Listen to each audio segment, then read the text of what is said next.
Welcome to Horse Racing Gamer, where champions are made.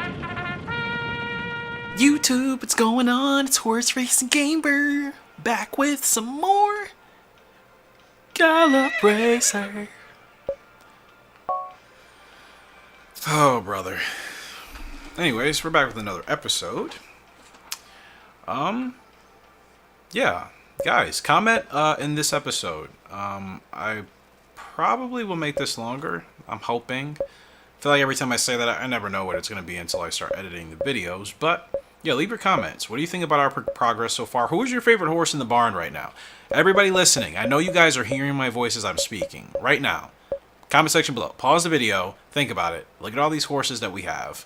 Who is your favorite horse in our barn right now? From Butterfly Effect to Stargazing, Golden Boy, Tigress of Stone, Toxic Blonde, Lee's Cowboy, Vivid Gemstone. Like, who's your favorite? Please, let me know your thoughts in the comment section below. That is your homework for today's episode. If you have watched the video but have not left the comments of who your favorite horse in our barn is, well, you have quite... well, you failed homework, basically. Now, I'm expecting that from people that comment regularly. Now, of course, if you never comment, then can't hold you responsible because technically you're never in class. But for those of you that have been, that is your assignment for today. Before the end of this video, before you click off this video, you must comment your favorite horse in our barn so far. I will be looking forward to your answers. Anyways, we're up here in the Caesars Cup with Black Ruby. She's going for that dirt stuff. She's still in the GWS dirt, obviously. We should win it. She's the best horse in the field this year. Oh yeah, and the Looney Tune that said I didn't race one of my horses on the right surface when I had been the whole time. Where do you come from? Like, where do the Gallop Racer haters come from? Like, what part of the Nether Realm do they exist? Like, how? Like, doesn't make sense. Black Ruby's up. She's essentially at her peak.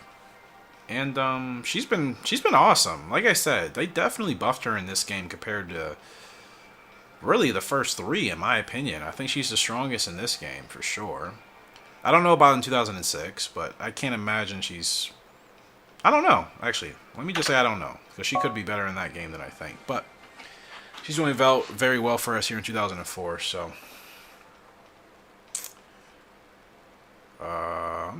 It's a beautiful night for racing. Here we are. My screen was really black for a long time, way longer than usual. I'm like, what in the earth just happened? No, it just took forever to get to that part. Like, I know it's a screen in between transitions, but that seems really long. I know if like my game froze, that has happened. Not often, but every blue moon, and like the disc is fine. It will just freeze up, and it could be the PS2 as well. But regardless, we're off in the Caesars Cup with Black Ruby. She gets out to a rocket start.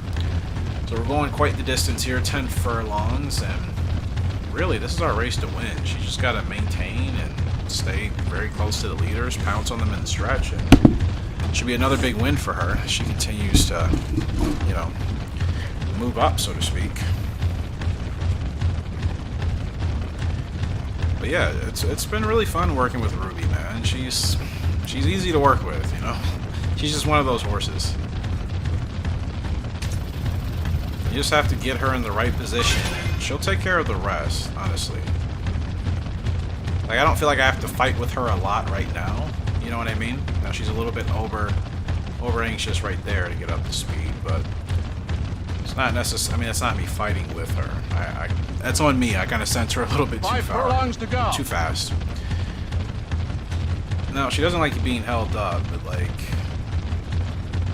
we're running kind of slow here. She wants to run faster. I kind of want to run faster as well. We're kind of just dragging along back here, and because she's a proceeder, like, I like for the pace to be a little bit faster, but you know, if you have to run with horses at the front, and good horses at the front, but if we're just kind of dragging it along. Now we're gonna duck to the inside here. Hey, now we gotta get going. She's got plenty of stamina. Let's go, Ruby. There we go. Plenty of stamina. There's no way they're catching her with a furlong and a half left to go. And to get the episode started, the favorite, the heavy favorite, mind you, Black Ruby is going to go on to win herself another Grade 1 here on the dirt. She's pushing for the GWS. Black Ruby, the gal cannot be stopped. She cannot be stopped. Do I even have... I don't... Why is she a horse I don't have in my spreadsheet? That is bizarre. I actually don't have her on my spreadsheet. That's really crazy. And I guess that's because I know I'm only going for the 2 dirt titles for her. You know what I mean? I'm not really willing to, like, I'm not willing to, like, put her in, like, turf races to get other titles. I'm perfectly fine just getting her 2 dirt titles. Because, again, we don't have, like, a broodmare like her in the barn. So we need her back there. I'm perfectly fine with her getting 2 titles. Great win. And we won it by 3.5 at the end. So all we need to do with Black Ruby. Just continue to win races like that. That's it. And like I said, we can maybe breed her with Long Live Bolero. Then we could get a real dirt horse back in that Bolero pedigree. I don't know what the potential of the horse would be, but I think the horse would be good enough to be much more competitive on dirt. Legitimately, I think. But we'll have to wait and see. Free Fear is up in the London Crown. And the favorite, Free Fear. What am I doing with you? Mile Champ and GWS Sprint and Turf. Already has 3 Grade 1s. Okay. This filly. Let's take a look at her. She's got the 2, are those bandages or high socks? I can't tell. They look like bandages on her back legs. I don't think they're high socks. So I got her because she has decent stats all the way around. Pretty fast. And again, she has the preference of turf and dirt being equally favorable. So she can run anywhere you put her. And she's got a nice range of 7 to 10, so she can run the mile and a little bit above that. That's really the cream of the crop for a lot of the Gallop Racer races in this game. So I think from her, whether she achieves as much as I want her to or whether or not she can be a broodmare that can give us the horses that we really want, I think everything that she has currently is worth it for sure. Like I said, we need some new blood in the barn. I don't want to obviously move any of the current girls we have back there, especially the ones that are working. On the track. We need to have just security, you know what I mean? Especially because horses are, you know, they get older, and so we always have to just be prepared. I mean, there's also the possibility of just wanting to replace a horse because you would rather get different type of foals, or you've gotten enough foals out of one pairing, one broodmare, sire, whatever, and you're like, you know what, I'm fine, I don't need any more, I don't want any more. So I don't think I'm at that point quite yet. I mean, the fillies and mares I have now, like, I'm not retiring them anytime soon. So yeah, I don't think we have to worry about replacing anybody yet. Horses I know I'm not replacing, Gemstone for sure. I think she's proving to be really solid. Flying, I mean, Awesome Autumn. I really want to see if her stats and her dominance will make her a solid broodmare for us and give us even greater super horses. Curious about Awesome Autumn again. So I'm keeping her around just to see how her foals turn out, because if she's a really good broodmare to keep, I'm not going to get rid of her. I made that mistake before. Okay, this is Irish Fleet, I still want her because of her speed and her relative good temperament on all the other stats. Her and... kind of forgetting some of the names, but... you know, I want to keep more than half of them for sure. Show your gut. Okay, no Revo, but we gotta go, bro. We gotta go, we gotta go, we gotta go. Come on, there we go. Kick back, you got it. You got it, Free. You got it. An amazing first You got it. You are my bro. We are bros together, and we are winning. We are winning by quite a margin. What a pull away. Yeah, she's an awesome filly, man. That is an awesome filly right there. She pulls away cleanly. I never really had any doubts. I just knew that we had to get going. I kind of probably started her a bit late as well.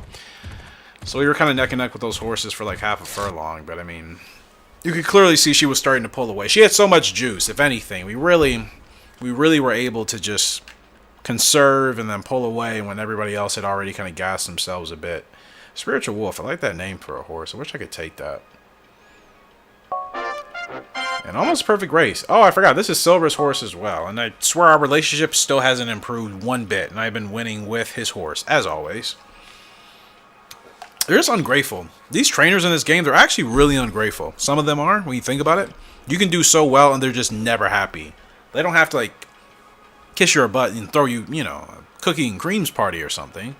Why that would be the party theme, I don't know. It's the first thing that came to my mind. But, you know, they wouldn't have to do that. But, like, they don't have to be just like, oh, it's not good enough. Like, that's ridiculous. That's unprofessional as well. So, half of these trainers stink, but I'm improving my relationships because, well, I want to continue to win. So, you know, here we are with Fairy Singer. Again, another favorite in the Paris GP. That race, how long was that race that we just did? Can't even remember. Turf, I'm going to say 9 or 10. I'll have to check afterwards. Fairy Singer's only got a G1 win at 10 furlongs, but this is right up the alley. This is a 3-year-old colt with good speed and stamina, and good stats across the board, abilities, whatever. Like, I'm starting to focus less on abilities. Like, I know they're awesome to have, and it's fantastic, especially at the higher levels of competition in this game, but if I have a horse that can win without abilities, I'm fine. Like, I don't need abilities. I would prefer to win just based off of my horse's raw potential anyways, you know what I mean? That feels more realistic as opposed to winning with abilities, which in all honesty, some abilities are probably certain characteristics of maybe some race horses in real life. You know, certain horses like to really kick in the later stages of, you know, neck and neck. Some horses like to just run neck and neck with the other horse but not actually pass it, you know what I mean? I know horses do have their characteristics with racing. But, like I said, I do like to win in this game when, like, it's just my horse just really being good. We run the right race with him or her, and, you know, we achieve success that way. But abilities are fun. Don't get me wrong, they're fun. It's just like, for breeding, I'm not, like, focused on them so much like I guess I used to be. And I know for certain people, that's, like, a big deal. Like, oh, I have to breed 5 really good abilities into this horse or whatever. Like, I don't really look at the game that way.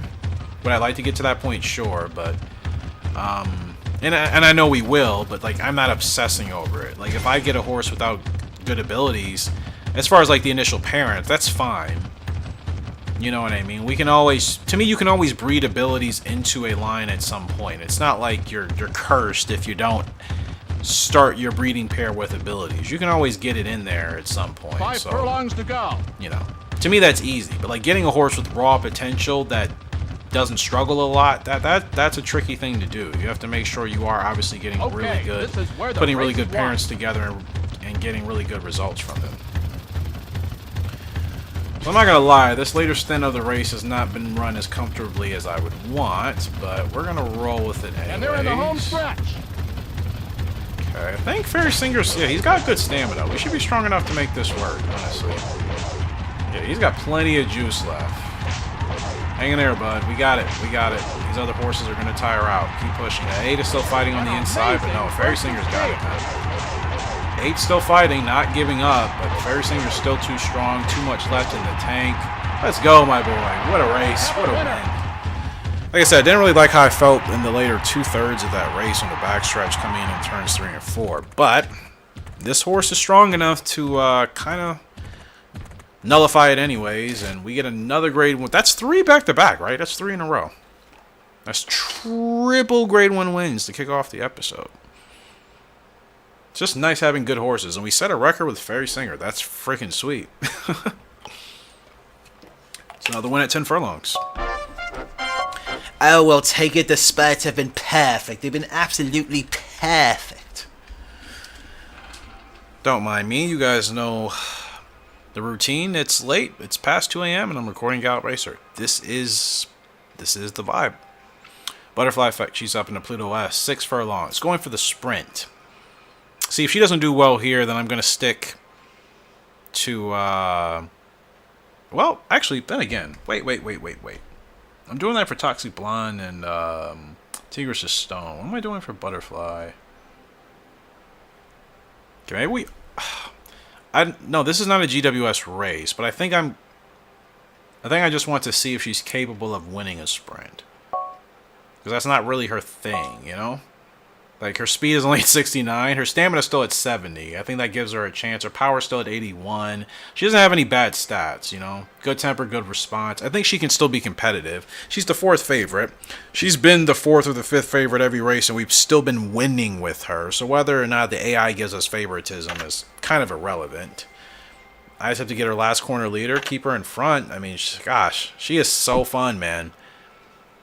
Butterfly effect. It's been so effortless with her, but it's so fun. Who's the favorite? Hot Attack? Heavy favorite. Nervous Soul. Yeah, I mean, those are going to be hard horses to beat. But, I mean, we're not the only old gal in this field. Sunny Dancer, the 7-horse, 5-year-old mare. And then Last Derby, the 11-horse, also 5-year-old mare. We have an old boy in the field, Hot Attack, the favorite, who is 6 years old. So, yeah, this race is kind of wide open. But, let's see how she handles 6 furlongs. I mean, that's a dash. That's a dart. She's not used to doing that. I'm curious how she'll respond. Because if that's the case, then trying to get her the GWS sprint title's not going to work. Like, she still doesn't have the mile champ title yet. Like, she's so close. I need like 2 or 3 more wins at 8 furlongs. This horse is amazing. This is from Western Tiger out of Irish Fleet, mind you. Like, I didn't really think they would create the super horse that I kind of been wanting, but they did. Are in the gate. You know what I mean? Like, I wasn't expecting this good of a horse out of those two. I knew it was going to be really strong and competitive, but I think she's Butterfly Effect has certainly exceeded the expectations of what I initially thought she was going to be capable of doing. I mean, think about all the fillies that we've lost and have struggled with. We haven't had a lot of successful fillies on this series, so for Butterfly Effect to be the first one that really is just like blown the doors off of everybody else, that's like that's a big leap. Before her it was Pink Gemstone, right? We can all agree. Pink Gemstone to Butterfly Effect, that's a huge jump just in regards to their dominance and their success. When you think about it, it's a huge jump. 2 furlongs to go. Let's see. Can she fight back against the rest of this field? I think I may have gotten her going too late. And yeah, she lost that head-to-head. She's still hanging strong. Definitely could have given her a better jump. She's still got plenty of stamina left too, but then again, the 10 didn't really separate from us. I may have messed that up because I just got her going too late. She had plenty left in the tank. Wow. So she could be competitive in the sprints. I really have to get her going early. Sometimes I forget, like, for half of a second, a couple tenths, that, like, she still has really good stamina. So I can get her going a lot earlier and she's not going to completely, like, tank because of it. Because I didn't think Hot Attack and Nervous Soul were that much faster than us. I thought Hot Attack was going to blitz past us and beat us by, you know, more than, like, 6 lanes. But, you know, only beat us by technically less than 4 lanes. That was the gap between us and the favorite. Not that big to me, but yeah, spurt with C. I got her going way too late. That's a bummer. I mean, it's a good result. She did nothing wrong. That's 100% on me, so we'll take it. New products have been added to the catalog. What if we unlocked? Just unlocking things now I've never actually unlocked before, and I'm just like, well, I'm happy to finally be at this point, is the proper way of saying what I was trying to say. I'm just happy we have more space in the breeding barn. That's the only thing I really, really, really cared about. Everything else is like whatever to me.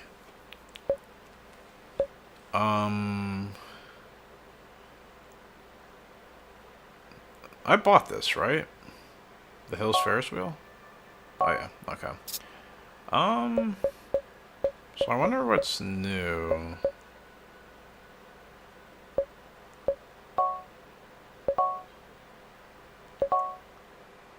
Oh yeah, that GR Hood stuff, right? Don't you need those characters for that? I wonder, did I just unlock that, or had it just been sitting there not purchased the whole time and I just never even touched it? That'd be kind of annoying. Expansion parts level 3. Proves temper in normal races. Okay, I mean, that's cool, I guess. Are these buildings, like, exactly the same? You know what? I don't care. Whatever. Like, A Ferris wheel on top of a building like that, that's so dangerous, bro. That is so dangerous. They took no safety into consideration at all. Anywho. Wait. I just thought about it. Our 2-year-olds are about to hit the track. So we actually have really good relationships with everybody except for these two. Which Franck is just being freaking weird. And Silver I never cared for anyways. Like, Franck just all of a sudden just started being a weirdo. Like, somebody clearly got into his head that doesn't like me. Anywho. Irish Legend will be hitting the track this year. 2-year-old colt. Irish Legend is going to be from Vivid Legend and Irish Fleet. I say this all the time, but we won't know until it hits the track. This horse should be a monster. Vivid Legend has seemed to work well so far with him and Pink Gemstone. They gave us Vivid Gemstone, who's been amazing so far. So I think Vivid Legend works as a sire. Irish Fleet has proven she works as a broodmare. This horse should be really solid. Shouldn't have many temper issues, I would think. Really excited for Irish Legend. Has to live up to the name for sure. So Nozawa's got that horse. Sheba's going to have Desert Falcon. Now, I'm personally really excited for this horse because this is from Blues Breeze out of Fiery Dancer. This is a pure sprinting pedigree that this horse is coming from. So I am really, really excited, again, to see how fast this horse can be. And you look, again, at the pedigree in deeper detail with Fiery Dancer. Sedate Ruler and Aunt B on her side. So Desert Falcon, he could have quite a bit. Lots of speed, as you can see. Lots of guts. We should have a really, really awesome sprinter to miler, I think, on our hands. So, yeah, I'm really excited for Desert Falcon. I love his look. I haven't decided if I'm going to give him a mask or not. I mean, I kind of like what he has so far. I don't think I'm going to touch him too much. Cook, is she getting anybody? She's getting Cleopatra and Galaxy Stars. Of course, I'm excited for all of my horses hitting the track, but the bar just keeps getting raised. Cleopatra from Flying Cowboy and Awesome Autumn. I mean, Flying Cowboy has been like Western Tigers level of like successful. And Awesome Autumn, she has really, really good stats. Very high. Cleopatra should be an absolute menace on the track. As long as she has a good temper, though. I hope she doesn't inherit any of the annoying things about Awesome Autumn. And we'll be fine with her. And the Galaxy Star. 2-year-old filly from Vivid Legend out of Chasing Hearts. Chasing Hearts, our first Hall of Fame original horse. Can't forget, I mentioned Pink Gemstone earlier, and I don't know why I forget Chasing Hearts' name. I just feel like I haven't talked about her a lot since she's won. I feel like we've talked about Pink Gemstone a lot. I need to just talk about Chasing Hearts more. How could I ever forget? It's been Pink Gemstone, then Chasing Hearts, and now Butterfly Effect. You know? Yeah, Chasing Hearts was awesome. Because still, technically speaking, Butterfly Effect is actually a really strong horse statistically. Chasing Hearts was strong in the right categories, but not all of her stats were good. But she was always super gutsy, always fighting beyond her means. So this is her first filly, her first foal with Vivid Legend. Again, all of our horses should be really strong. We don't have like a single bad breeding pair. We'll have Golden Wings hitting the track here. And this is from Flying Cowboy out of Lee's Gold. I have an idea what I want to do with the tack for him. I think that'll be really nice and cool. Again, all of our horses hitting the track should be absolutely awesome. And then 2-year-old filly, Real Happy from Vivid Legend out of Pink Gemstone. We know what they've been able to do with us before. And we should get, hopefully, more success from that here. Alright, so bear with me, guys. It is storming outside. I want to make sure it's not going to last too long. You know, since I'm recording and whatnot, wouldn't want any technical difficulties. And if anybody is living down in the southern part of the U.S. or the islands or anything like that, be safe, please. Obviously, you guys know that, but just be safe through these hurricane-related weather that you may be experiencing if you live in those areas. So I hope that you and your family and whomever are being as safe as you possibly can. So yeah, how long is this supposed to last anyway? So that's what we got coming to the track this year. In fact, they'll be here next month after this race. It's pretty incredible. Hopefully the storm is moving away. Where'd I go? Where'd I go? I'm losing. Okay. Alright. Is it going to be raining all night? Sorry, guys. Hold on. Just want to make sure. I'm recording now. This is some serious deal. Okay, it's going to stop eventually, but shouldn't be too bad, hopefully. Alright, Vivid Gemstone. Speaking of him, he's up here. Expected to finish third in the Dublin Derby. Wow. And this is from Vivid Legend out of Pink Gemstone. He is the older brother of Real Happy, the last filly I just showed you guys. So they're related. They are full-blooded siblings, and I'm curious if Real Happy is going to be as good as him. The game has been telling us that she's going to be slightly above average. Nothing. The game is saying she's not going to be like a Chasing Hearts or a Butterfly Effect. So I'm curious if that's really going to be the case or if she's going to be a sleeper. You know, we see what Vivid Gemstone's been able to do, and yeah, I got to go ahead and try to get him another Grade 1 win as well. Got to make it happen. Let's go, my boy. It's been really fun working with Vivid Gemstone. It really has. He does resemble Vivid Legend like a lot. And yeah, he's very powerful, he's very focused, and again, like, he doesn't fight with me. I love when my horses are just mild. They just, you know, no issues, no headaches, no problems, no concerns, you know? They just work with you. I just love them when you have horses that can do that in this game. Because when you don't have those type of horses, it's a hassle to try to work with them and still try to perform well and still try to win. Like, that's a lot. You know? You already have to deal with the game just giving you just random, like, annoying things to deal with. So it's like, rather deal with the least amount of annoyances as possible, you know?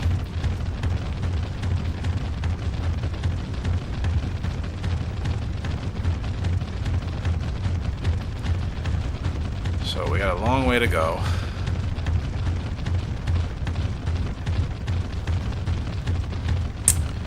Very long way, but this is our race to win. I don't think the game has given us too much respect. As usual, they never do. They never really give me respect on any of my horses ever. They're always heavily favoring the AI. And it's like, I would have thought there would have been some sort of mechanic that would have been programmed or coded into it for the game to consider, like, if the human player, aka us, is going on like on a winning streak and winning big races, like, us and our horses should start to be favored. But it doesn't base it off of that, obviously. It does strictly base it off of track preference, horse health and condition. And it's like, yes, you should keep that obviously as a part of it, but you should also include that, if a horse and a rider are on a winning streak or on a hot streak, they should be a pretty good, pretty good contestant to be a heavy favorite. So they don't care about that at all. Okay. Alright, let's go, my boy. He's got so much stamina to work with, and he's so strong.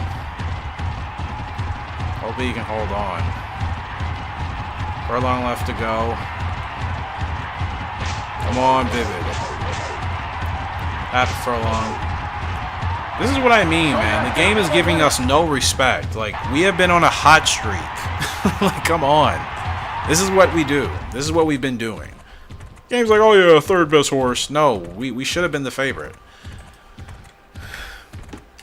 As always, Gallop Racer disrespecting me in all sorts of ways. Like, the amount of various and different ways Gallop Racer has managed to find and maneuver and manipulate through, just to disrespect me and our horses, most importantly. It's really quite notebook worthy.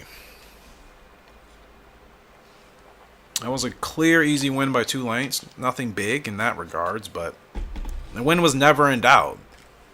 Vivid Gemstone gets out in front. You know he's not going to be caught. Wins that easy. Game's not giving me any respect, and neither are the annoying people that leave the stupid, unhelpful comments, like leaving obnoxiously incorrect and false comments based off of what's actually happened in the video.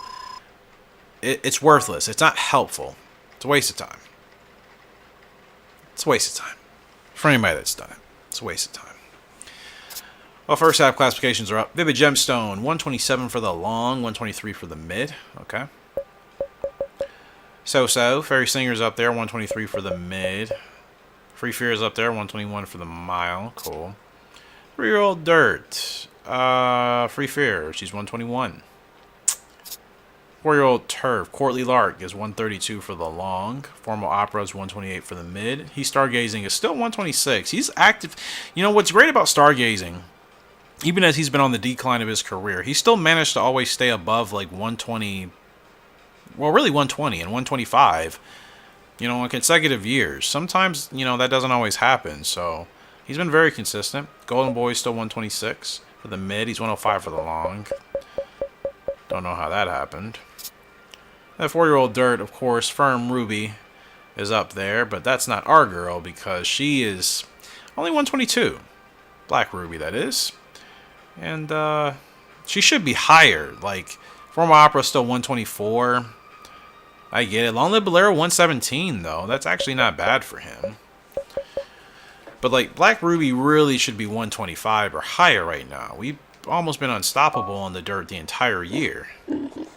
Game not giving us respect, as always. Okay, a couple of races we need to get going here. So Black Ruby, she is off, but she's ready to go again. They're not giving us respect, I know. Let's see, how many G1s does she actually have? So that was her 6th win. 6th grade 1 win. 10 grade 1s overall. She's got to be close to the Dirt Champ title. Did she get it? Did she get it already? I just feel like she hasn't gotten it. Yeah, we haven't won it yet with her.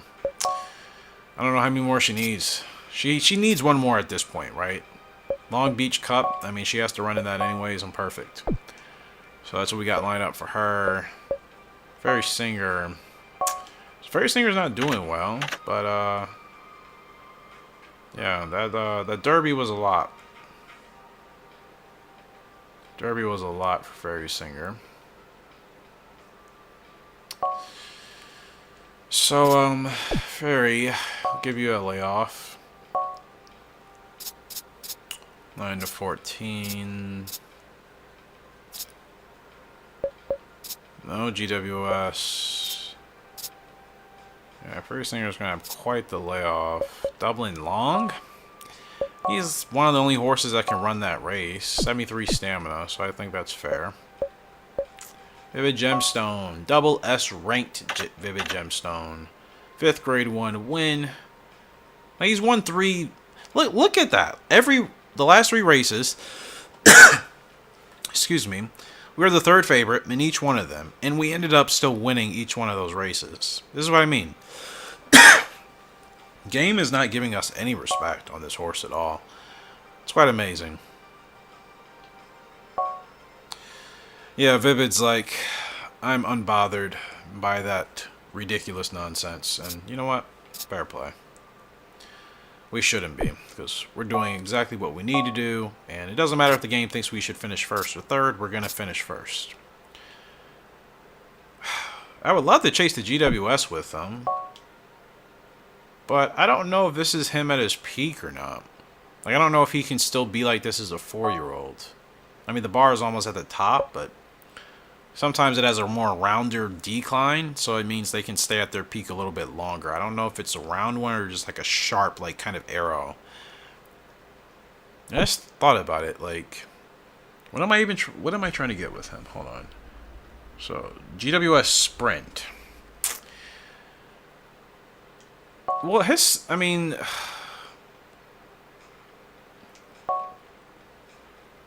I don't think I had plans to put him in the GWS this year. I think we still have the girls that we're focusing on, and I don't want to take races away from anybody. Like, that London Mile, that could be a good race for him, but the GWS has already started. I just feel like he'd be a little bit behind. Free Fear, you're not doing well either. She's got 5 grade 1 wins, though. She's been on a roll. She can run on turf or dirt, so we can pretty much put her wherever. Mile champ, so get her something short when she's ready to rock and roll, and then we'll get back to figuring out our other races. 12? Can she run 12? I don't think so. 10? 10 is acceptable. We're running in the LA Turf. That's a good race. Alright, so Vivid Gemstone.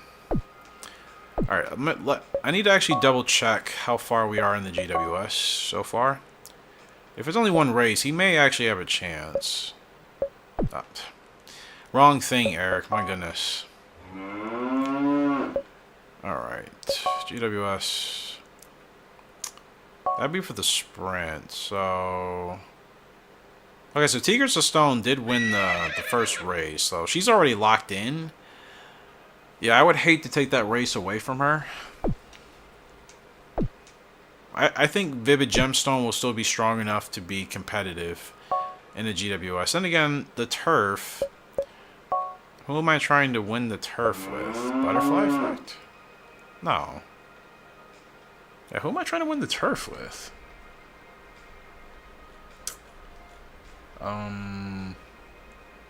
Golden Boy? Oh yeah, Golden Boy. Wait, where are the standings? Why am I looking at this? Rankings. Sorry, guys. Alright, so Tigers of Stone is leading the sprint. Golden Boy is second in the turf. Okay. And then Black Ruby is leading the dirt. Okay. You know what? I could honestly put... I mean, I want to... The thing is... Need the GWS for the Hall of Fame. Golden Boy, I think, deserves to be in the Hall of Fame. He was so fast. But Vivid Gemstone's already making a case for himself. So I might give him a shot at it as well. Because, I mean, if Golden Boy struggles to win it, there's no sense in wasting that for all of our horses. And when I say wasting, I don't mean Golden Boy is a waste of time. I mean, like, if he can't win, like, the next race or two, then obviously it's not going to be the smartest idea to keep putting him in those races if he's just kind of outclassed. So, you know, we're giving him a shot with the diamond. That's quite the distance, but he has 75 stamina. That's what's keeping him around. And that's the main thing. Like, he's won 8 grade 1s, 16 wins overall, but, like, he peaked as soon as he turned 3, pretty much. You know what I mean? And, like, he's 5 years old right now, and he's still able to win. He's still running strong, so, like, yeah, man, I think he deserves to be in the Hall of Fame for sure. So, Gemstone, man, I mean, I think you've earned the right to get a shot at a GWS title yourself, so let's see what we can find for him. The sprint, I don't want him and Tigris competing, because I think she has that on lock, but we can run him in the Platinum S. That's fair game. Because if he wins that, then, like, sure, he's in the hunt as much as Golden Boy is. I think that's fair to say. Golden Boy, as long as his stamina's still good, I think he'll still have a chance. But if he's 6 years old, it's going to be really hard. But best part of the video is here because, guys, the 2-year-olds have arrived. 3 fillies, 3 colts. Fortunately, I have 1,000,000 points. I remember dreading about this moment a couple years ago in the game. Remember where I only had like 300,000 points? I'm like, how am I going to afford those crop, you know, that crop of 6? Fast Navy is here. Look at this field. Dude, the 2-year-olds are going to be running against crazy competition already. Special Pool for the girls. Indian Lark and Fast Navy for the boys. They're never easy. Hellbilly. I mean, this is a really tough class they're going to be running against. That's just the normal. For the special horses, we only have Absurd Angel and Native Fear, but, like, still tough horses. East of... My goodness. Well, the 2-year-olds have certainly come into a very strong class that they'll be competing with for the next couple of years, so... Yeah, man, this is going to be a real test. But let's go ahead and start to acquire everybody. Cleopatra. Okay, good stretch. Start not the greatest. Closer? Potentially. Because she is from Flying Cowboy and Awesome. Well, Awesome was a... Interesting. We'll figure that out. We have so many horses. Oh my goodness, bro. How am I going to manage all of this? This is getting ridiculous. Definitely have to retire a couple between this year and next year. Desert Falcon, he's alright. Statistically, pretty much what I figured. Galaxy Star, what do they give you? Good on position, okay. Average on everything else, not bad. Cleopatra looks the strongest so far. Shocker. Golden Wings, let's see how you're looking. Not great. Huh. Golden Wings is from Flying Cowboy and Lee's Gold. I'd be really surprised if that didn't work. Let's look at the pedigree. Western Tiger Swab Buster, yeah, this should be a really strong horse. Then again, the game has done that several times and the horses turned out to be pretty great, so I had to take that with a pinch of salt. Pretty much what I expected for Irish, well, expected a little bit more from Irish Legend, but whatever. And then real happy. It's about what I expected from her, so... Look at this class. Oh my goodness. Like, it would be awesome to actually acquire one of these two, but like, I don't need them, man. I really don't. I don't need either one of them. I just would want them, right? I don't need them. Like, I already have way too many horses and it's giving me a headache. Like, look at this. So many horses. Like, what am I doing? Why are there so many? So many. It will take me forever to get through a year in this game. You know? But, like, I think it's worth it because we're retiring a really strong crop. Butterfly Effect, we will be retiring soon. Her, Golden Boy, Four More Opera. You know? Black Ruby once she's really started to peak. But those three are going to be going soon. I mean, we just still have a lot of young horses, too. Courtly Lark. It's so much going on, man. My goodness. It is so much going on here. Lee's Cowboy. Did I miss a race with you? No. Okay, I guess I just didn't put him in one. Well, he has 3 wins. No grade 1s yet. 7 to 12. Really good stats. So let's try to get him a win here. 7 to 12. Sprinters Cup? Could get. I don't think anybody's going for a sprint title. Vivid Gemstone kind of was, but not really. Let's try this Release Cowboy. He's fast enough. 76, that's fine. Alright. So yeah, attack and races for all the new ones. There's so much. So much going on. Oh my goodness. How did I end up with this many horses to race with? And in my defense, like, a lot of them, they're all pretty much staying very strong, well beyond their peak, you know? In the past, our horses were not that good, so we pretty much had to retire them shortly after they hit their peak. These horses that we have now, they're not the same anymore. We finally have better horses. Butterfly Effect, Stargazing, Golden Boy, they've all peaked years ago, and they're still strong. Tigress, you know? She technically peaked last year. Toxic Blonde is hitting her peak. Oh my goodness. What am I going to do with the tack, man? You know what I could do for tack? I was thinking about this. For everybody that's participated in the Gallop Racer World Cup, at least, I can use the tack color that you guys have for, like, your stables that I gave you guys, or that you guys requested for your stables. I think that'd be kind of a cool way to, you know, kind of feature, you know, your colors. Because I think trying to ask in between, you know, each video would be too time consuming and just not work logistically. So I think we'll just go off of that. And we would do that based off of, I guess, the names that we chose. Like, if we chose a name that was from, oh, I don't know, K&S, then we would use her stable's colors for that horse. Obviously, there are always going to be certain horses that I'm just kind of keeping as my babies. You know, those horses will be off limits, but everything else will be you guys's. You know, like Cleopatra, that's a horse I came up with a name with. Everything else is you guys. Desert Falcon, Galaxy Star, Golden Wings, Irish Legend, Real Happy. I think I may have came up with Irish Legend, but everything else is names that you guys suggested. So I mean, out of these 6 horses, 4 of them would be the colors that is representative of your stable colors in our Gallop Racer World Cup series. So yeah, I think that's how we'll do that. And I think that'll be pretty cool. You know what I mean? Like, however many horses you get to name for our playthrough, you'll get to see those colors on several generations of our different horses, you know? So that kind of represents each individual stable within the general, I guess, umbrella of the HRG community, you know? So I think that that'll be really cool for us going forward.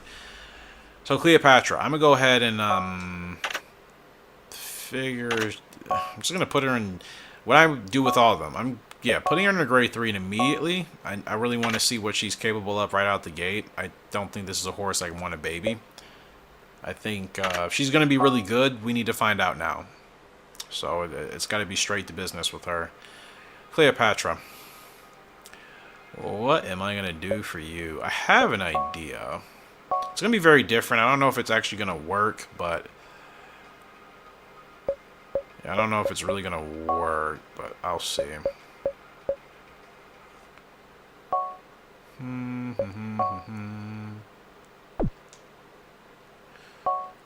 I swear the pink in this game just doesn't look pink. It bothers me so much. Like, I swear I have to use, like, another color just to get, like, that pink. You know what I mean? It's just like, why is it not actually pink? It's like some faded, like, fake pink. Like, it's outrageous. It's actually outrageous. Alright, I'm just going through this color thing one more time. It's not what I want. Alright, I'm just going to stick with the original I was going to do. Which I think was just going to be... So I'm going to do this. Pink, purple, that's fine. Alright. I wish the pink was more of, like, kind of that high, vibrant pink, but, like, it's not at all. You know what I mean? It is not at all. It is a fake.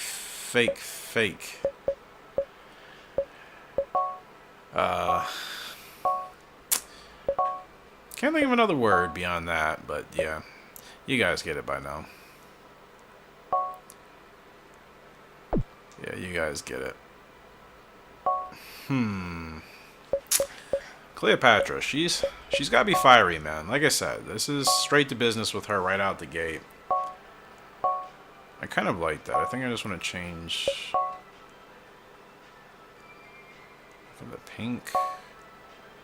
Actually, we can give her a little bit of an aggressive edge. I think she can work with that. There we go. Cleopatra. I like it. My girl. Alright, so she'll be making her debut for us here very soon. The other horses, I have to pull up, obviously, the stable colors for you guys and do that. So, let me see if I can do that now.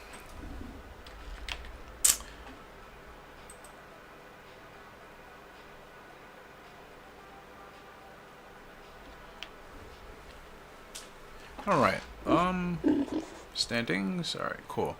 So Desert Falcon, that's the thing too, I also gotta find out which names, or which of you guys came up with the name.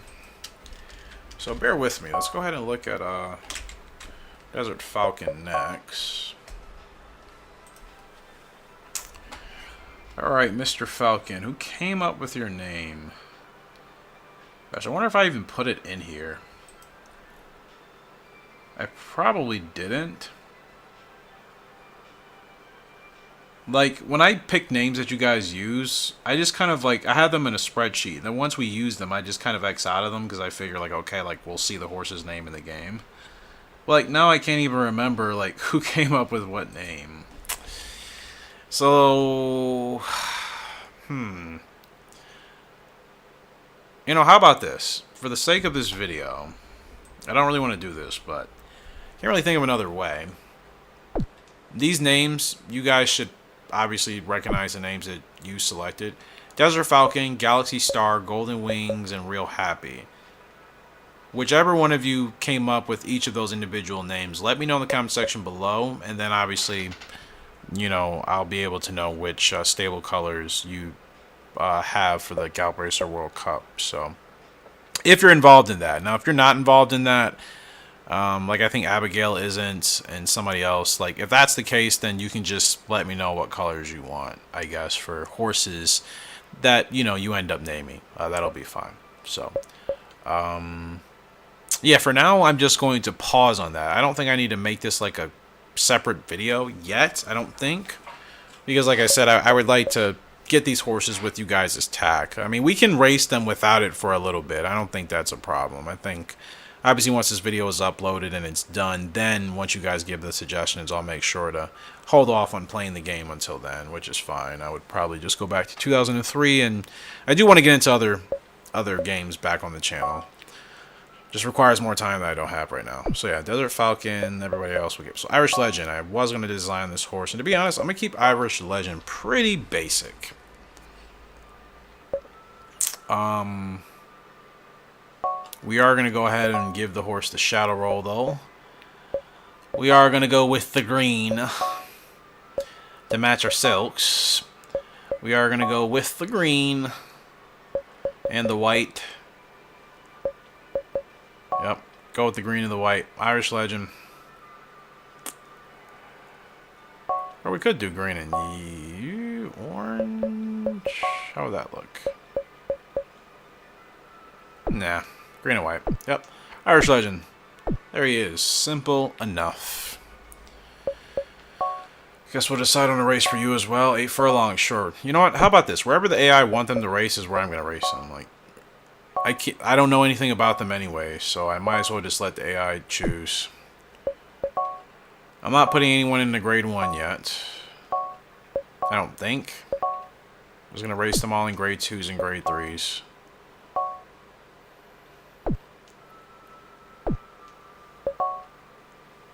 And, yeah.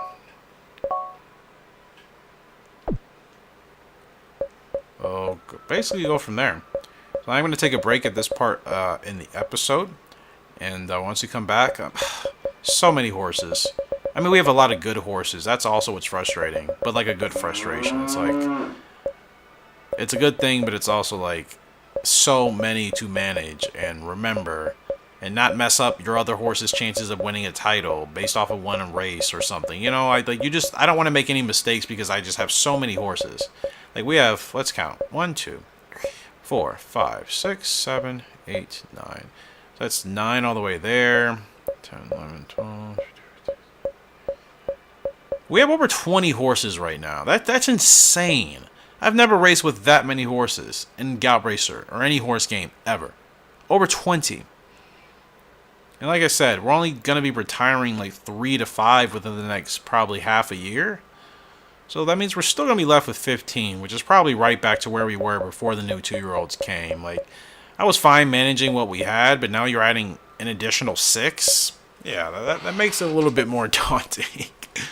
But we'll do our best to manage. Obviously, I mean, these 2-year-olds, we got to figure them out.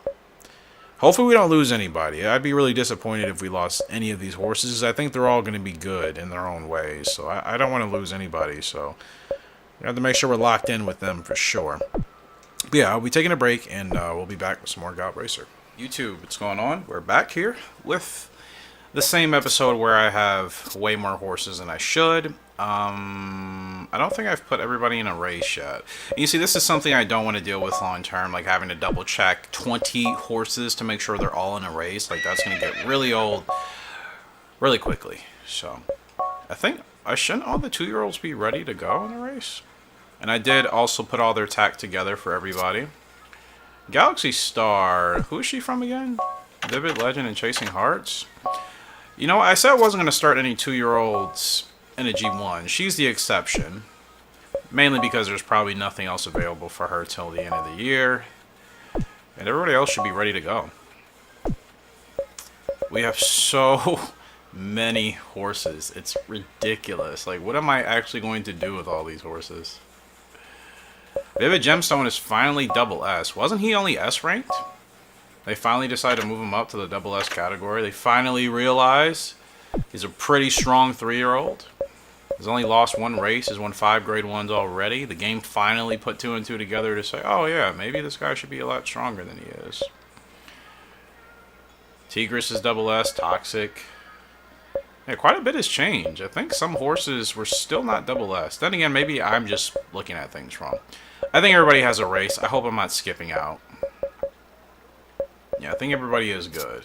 Alright, so let's go ahead and race.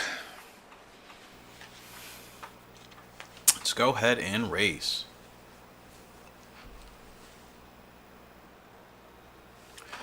So Sedate Devil's up in another open. We have to beat 3 horses, and that's all there is to Sedate Devil.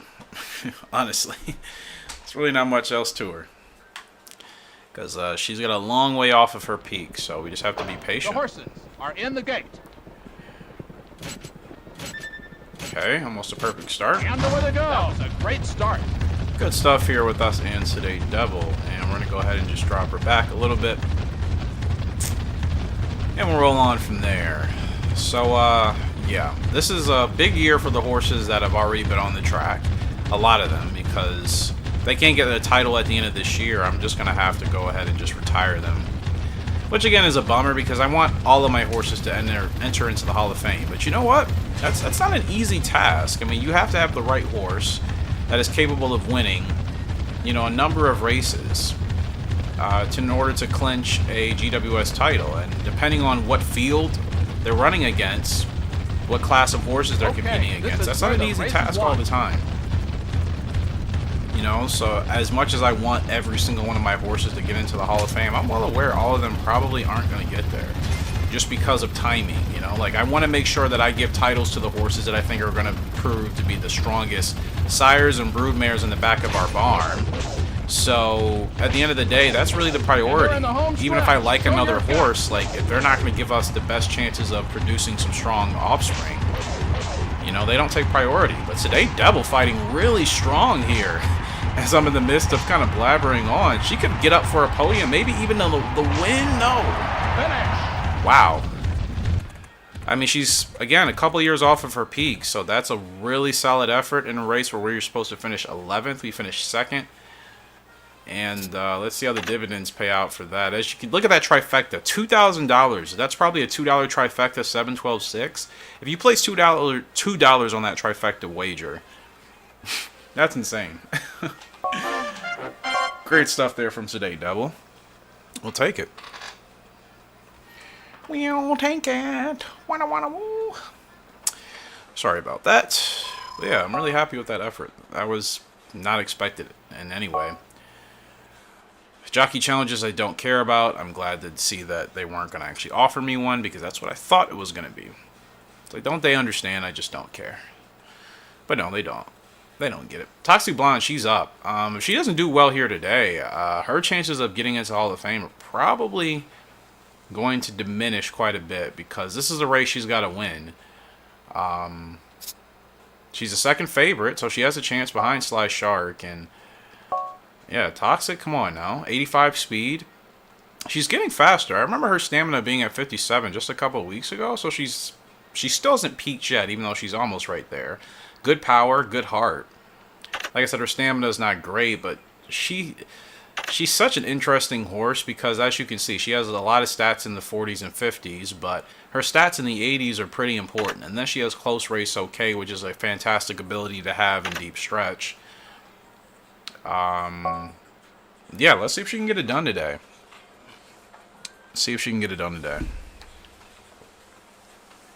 I don't think we're asking a lot of her, you know, to try and win this race. She's still very capable, and she needs to prove it here today. And ultimately, I just have to run her right. But Summer Sprint Cup here, 6 furlongs, it's a straight dash to the finish. And she doesn't have great stamina, so getting her spurt timed is going to be very important. Like, if I wait too late, she's not going to have a chance, probably, to get back into the fight. And if I go too early, she'll gas out. So I'm going to have to see where the rest of the field is. Like, I'm going to keep her mid-pack here. I'm not going to run her as a closer. I'm going to keep her mid-pack. Trying to keep her mid-pack, as the field is still wanting to run so fast. But it is a sprint, so that makes sense. Like, I know this is probably not ideal for her, but I mean, we're all kind of bunched together. It's really hard to find a specific spot right now. So hopefully this is good enough. Now, we're going to make sure we get her up into cruising shape. Okay, now she's going to go. There's a good spurt. Oh, that's a great spurt from the Toxic Blonde. Now, let's see if she's going to have enough to finish. Oh, she's driving on this field. Toxic Blonde is absolutely driving. And I said if she couldn't win today, probably wouldn't be best to keep her in the hunt, but she's made it abundantly clear. She's here. She's ready to play. And she's going to absolutely destroy the Summer Sprint field. There's your girl, Toxic Blonde. I'm so happy she has really started to come into her own as she's matured. Remember, didn't know about her when she was younger. Really thought we were maybe going to lose her for a second, but Toxic Blonde, she gets it done. And that's shades of Honeybee, isn't it? She absolutely took off. 2 furlongs left to go, and she smokes the field by 5 lengths. Not even close. So, with that being said, unless there are other horses we haven't run against, she looks really strong in that category. So I think she's going to be hard to beat, and that's really, really exciting to say. Black Ruby's up at the Long Beach Cup. She should be the favorite. We really haven't had any issues. Discreet Dancer, we are going to have to watch out for. And Empty Treaty, maybe? I can't remember the exact ranking of the GWS Dirt. We'll have to check after this race. Let's go, baby.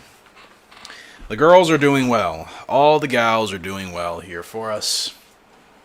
And, just want to continue on our winning ways. That's a big win there for Toxic Blonde. And I think about it, as far as her G1s, that's her 5th grade 1 victory at 6 furlong. Like I said, that gives her a great start for the GWS Sprint. Alright, Black Ruby, Long Beach Cup. Let's make it happen. Formal Opera has the record here probably from last year or the year before. The horses are in the gate. Here we go. And they're off. That was a beautiful start. Okay, it's a good start there for Black Ruby. And we want to keep her right behind the leader. She is perfectly fine staying pretty much right off the pace. Now, who's the 4 horse? Empty Treaty. Okay, that's a horse we can follow. I'm just going to shadow this horse, man. She's got the stamina. She's going to be able to, I think, make this work. So, we want to shadow this horse. In fact, I'm going to go ahead and just... I don't know. Is the inside free? I don't think the inside is free. I think Empty Treaty is just blocking us from going up the inside. Maybe. Maybe not. I can't tell. Like, are we getting blocked or is the inside actually open? No, the inside is actually free. Okay, that's awesome. So, I want to keep her right behind Empty Treaty. Empty Treaty is trying to really drop back now. They are midway down the backstretch. And Empty Treaty is a front runner, so why this horse is like wanting to like kind of tailor back towards us now, that's funny. But she's maxed down. Okay, she wants to go faster, I'm well aware, but we'll keep her here. This is fine. They're pretty much neck and neck. The rest of the field is behind us. We have inside leverage here, coming around turns 3 and 4. And I'm going to kind of just send her on a nice, easy trip up to the front. Because she doesn't have to do much. Now she can kick in. Now let's see how she drives away. Empty Treaty still staying with us, and that's a very tough horse. Empty Treaty is all game here today, but so is Black Ruby. Down the stretch we come. Half a furlong left to go. It's still Black Ruby. Empty Treaty there on the inside. The 7 horse making a late run. But I think Black Ruby's just going to hold off to win the Long Beach Cup. That was tough. That was really close. Closer than I would have liked it to be, I admit, but we get the win. A G1 win is a G1 win. And Black Ruby continues to establish her dominance in the GWS Dirt category, not to mention the Dirt category as a whole this year. She's been clearly above the rest.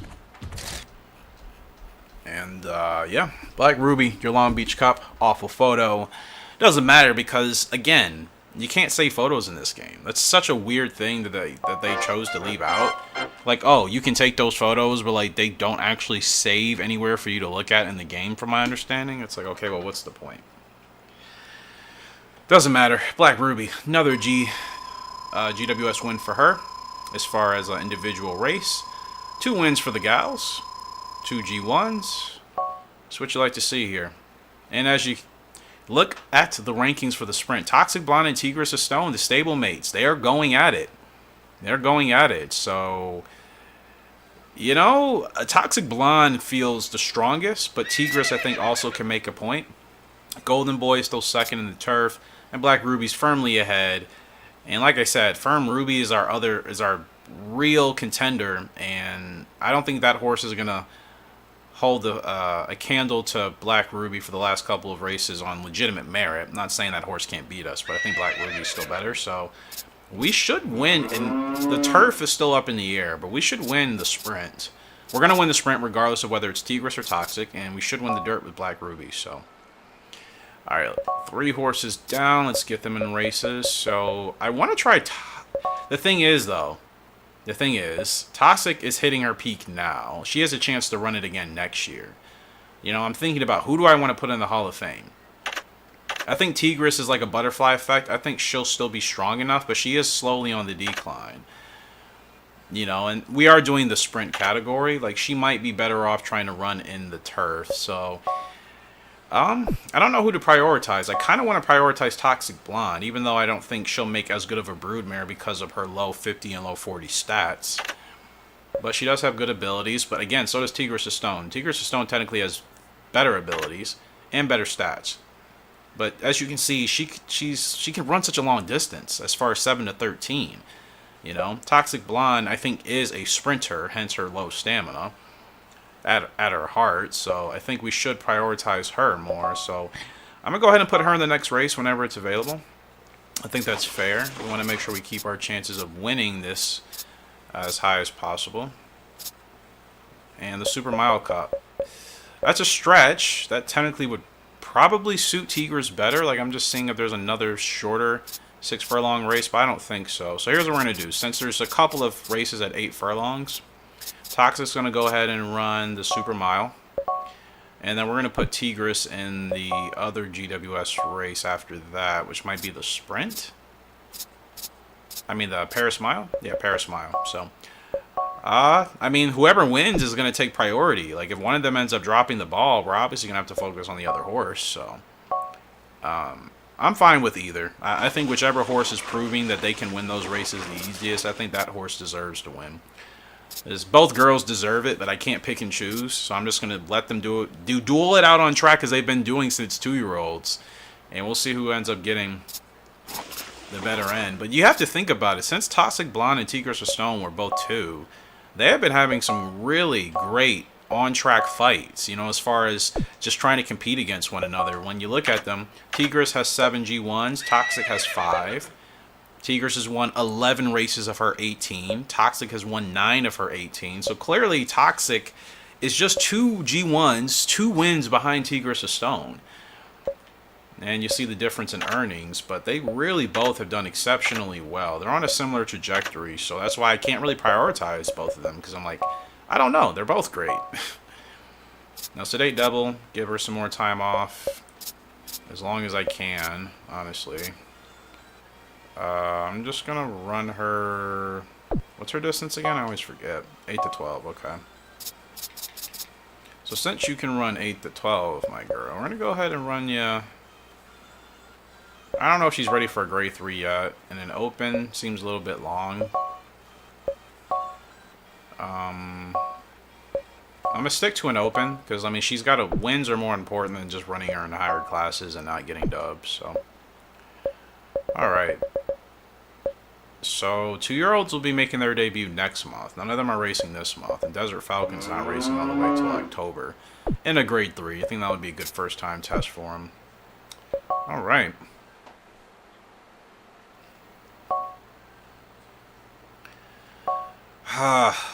You know what? I'll do jockey challenges when it's on horses I don't really care about.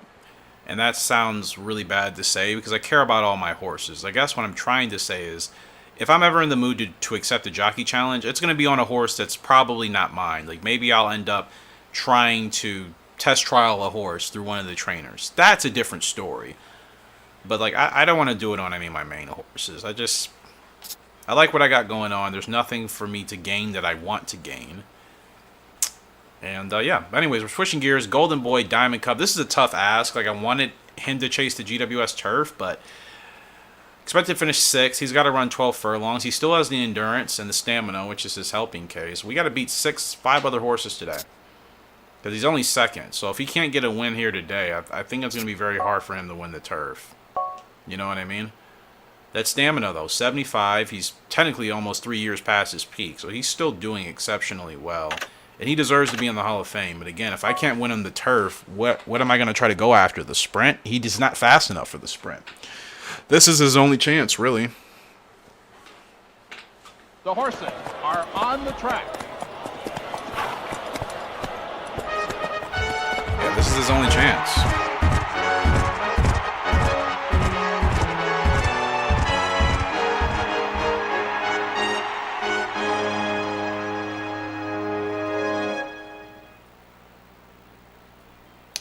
Oh, here we go. The horses. Golden Boy, are in all the eyes are on you, man. You're sitting 2nd in the GWS turf. You're expected to finish 6th today. The odds are stacked quite against us. We're going to have to run our best race with Golden Boy and just try to make things happen. It's not the first time we've been in a situation like this, but it does make things harder, especially if you're trying to ultimately win. And yeah, we're running pretty heavy down here, but I mean, I got to get him up to the front.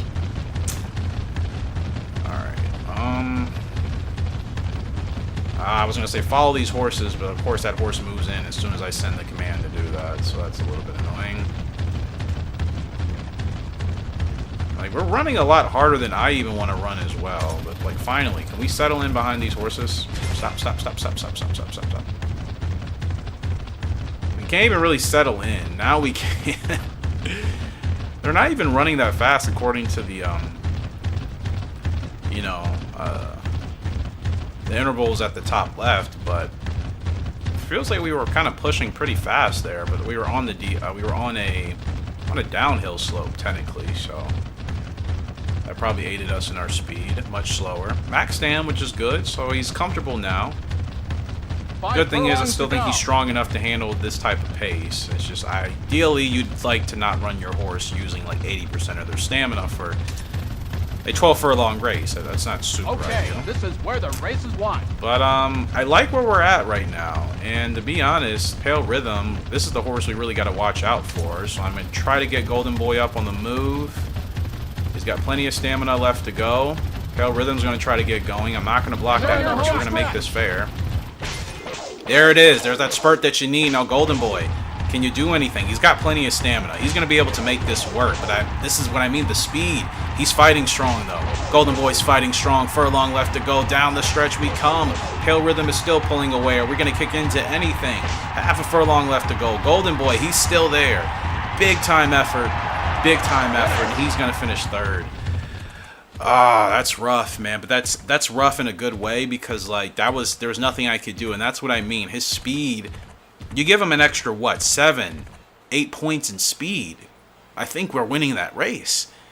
He still has great stamina. That's the thing. Like, ideally, I could still go for titles for him. It's not like I have to just settle for just the GWS now, but obviously I wanted to get him into the Hall of Fame, and I just think those horses are too fast, man. They're too fast for us, and they're going to be hard to beat.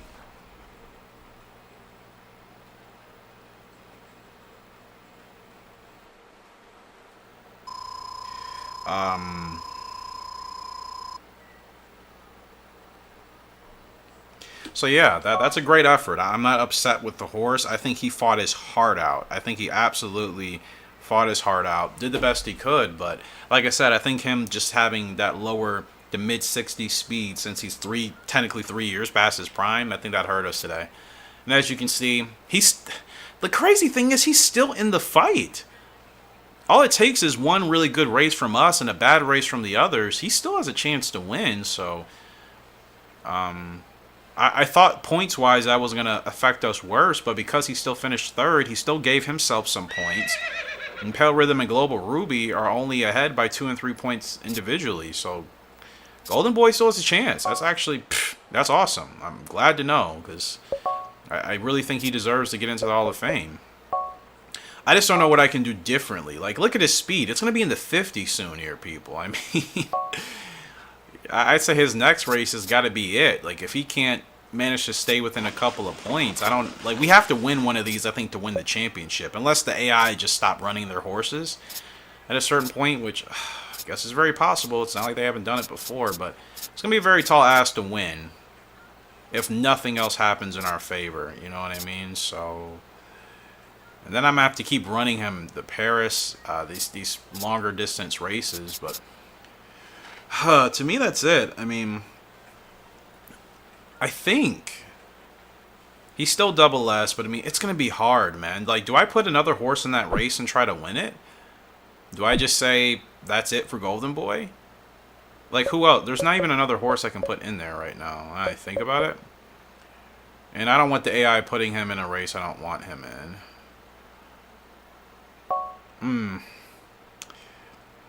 I'm just thinking, like, if somebody else, like, who could...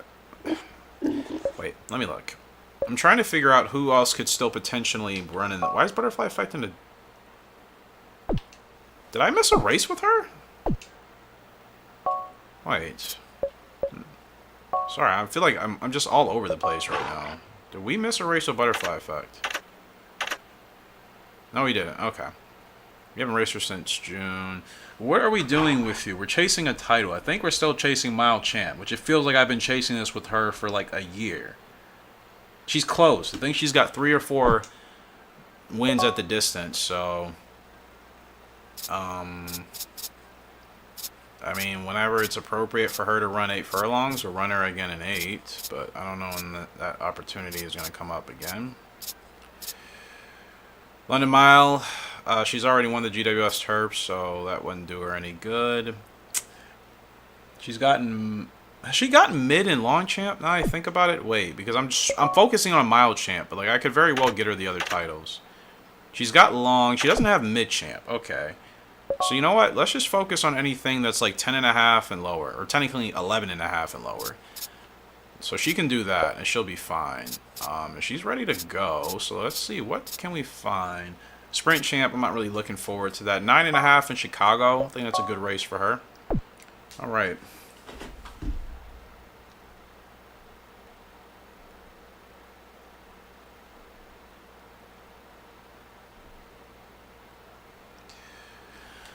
Alright.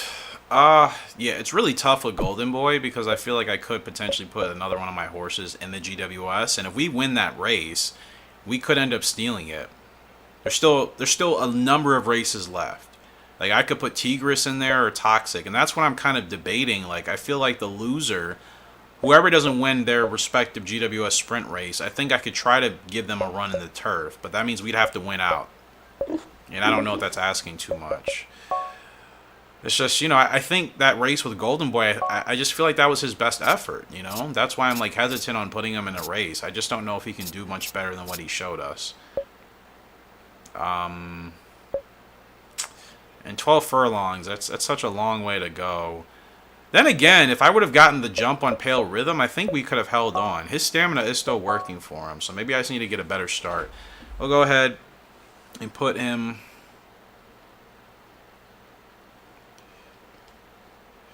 We'll go ahead and put him in that race, and yeah, we'll just play it like that. I think that's all I can do. The rest of it's kind of outside of my control. All right, well, let's just keep rolling on, shall we? Hopefully you guys are enjoying the episode. I think we're almost about 90 minutes in. I owe you guys, since I've obviously been lacking in the uploads the last couple of weeks, so we're going to make this one a little bit longer. Long live Bolero. He's in a grade 3. I think it's just getting him one title, trying to get him a GWS. You know, you wish, but yeah, it's just he needs to be a little bit faster. I think that's the only thing he's missing, a little bit faster. If he had 80 speed with these stats, he could be winning G1s on the dirt for sure, even though technically he's a turf horse, and they still don't want to tell me his dirt rating. I give up. I could still try running him on the turf, though. I could. But again, I just feel like his stats still don't suit him to be a super dominant turf horse at this point in his career. And away they go. But you know what? At the end of the day, we tried it on the dirt. We did get him a couple of wins, but I think ultimately he's still just couldn't quite get it done. You know, just It's amazing how great the Great Bolero was, and then obviously just the offspring since. They just haven't been able quite to match up. I think Long Live Bolero has been the best of the recent crop. You know, but that's about it.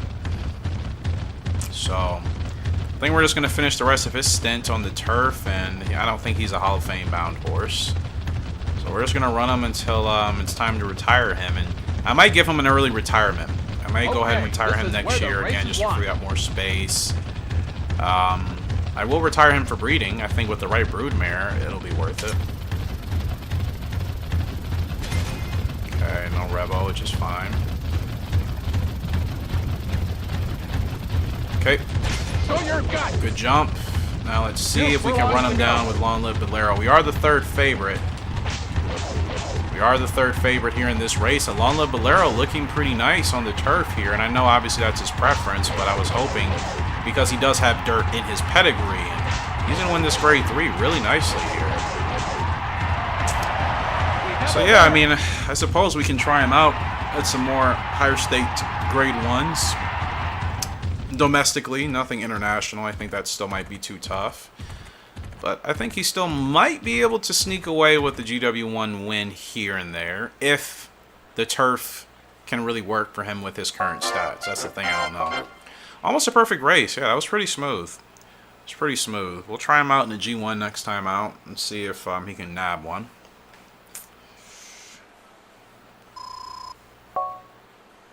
Yeah, that's a solid grade 3 win on the dirt. We'll take it. So, Mr. Bolero, you only have 2 grade 1s as well. 29 races, 9 wins. He's been consistent. That's the thing. He's been consistent, but trying to get those wins are harder than it seems with him. So again, I'm going to look for just a domestic grade 1. If there's one available. I don't know. He may be out of luck anyways. King Cup Autumn at 10 furlongs? I think I should try that at the end of the day. Because like I said, just for some of his stats to be in the 70s, it's hard to win. He's just not fast enough. He doesn't have great stamina for one, and then he's just below, I think, where he needs to be speed-wise to be a real threat, so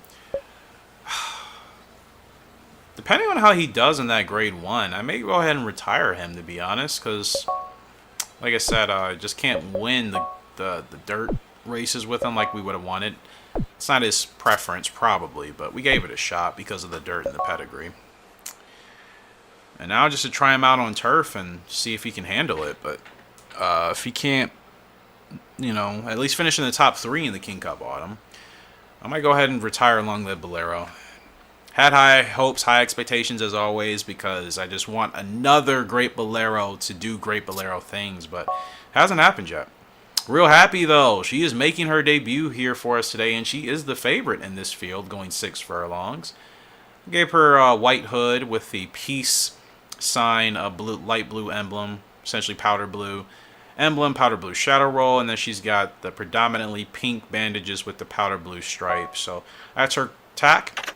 Real happy. From Vivid Legend out of Pink Gemstone, the first from these two. Really happy to see what she's going to be like. Or no, second one, actually. She is the sister to Secret Gemstone, because Secret Gemstone is Vivid Legend and Pink Gemstone. So yeah, she's the second out of Pink Gemstone and Vivid Legend, who again are working very well, it seems, and hopefully this carries down to their daughter.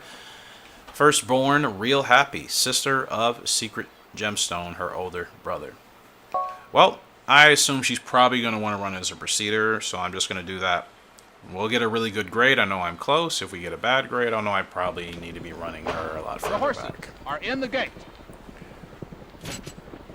Okay, she's mild-tempered. I missed that by quite a bit, but should be fine. She still breaks kind of well, so with that being said, I wonder if that means she is legitimately a procedure or front runner.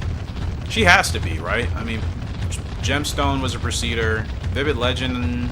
I always forget what Vivid Legend's like type is. Is he Procedure or a mid? We're supposed to win this race anyways. Who's the second favorite?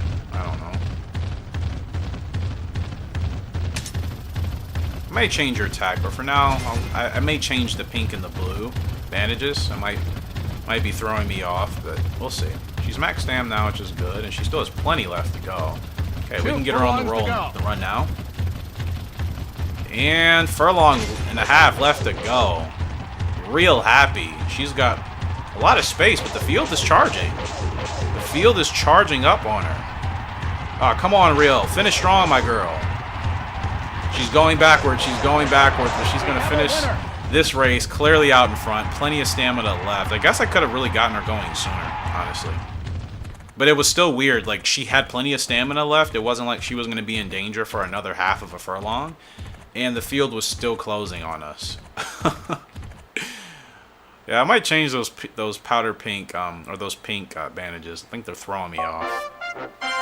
Double S on the spurt. I don't know what else I could have done differently. I know nothing about Real Happy, for one, so who knows? Something could have contributed to that. But she gets the win. And her stablemate, Cleopatra, also making her debut here today. And she's also expected to finish first. She's running against Fast Navy on debut as a 2-year-old. That's pretty wild. And Special Pool. It's going to be a very tough class for her, but she deserves it. And I think she'll be able to handle it. Cleopatra, let's go look at our girl. There she is. I decided to give her yellow and basically purple at the bottom. Predominantly yellow with the purple stripes. It's like a purplish blue, and then she's going to have the yellow shadow roll. So there is Cleopatra. And I'm so excited from her. She is from Flying Cowboy out of Awesome Autumn. The first Awesome Autumn foal to hit the track here. And yeah, we're finally here. We're finally here. She should be a monster. She really should. Cowboy's been an awesome sire. He's essentially been another Western Tiger for us. And Awesome Autumn, she had fantastic stats in the important category. She did have a little bit of a temper problem I wasn't hugely a fan of, especially when she was out in front. But hopefully Cleopatra doesn't inherit anything negative from either parent, and she's just a monster of a horse like Butterfly Effect.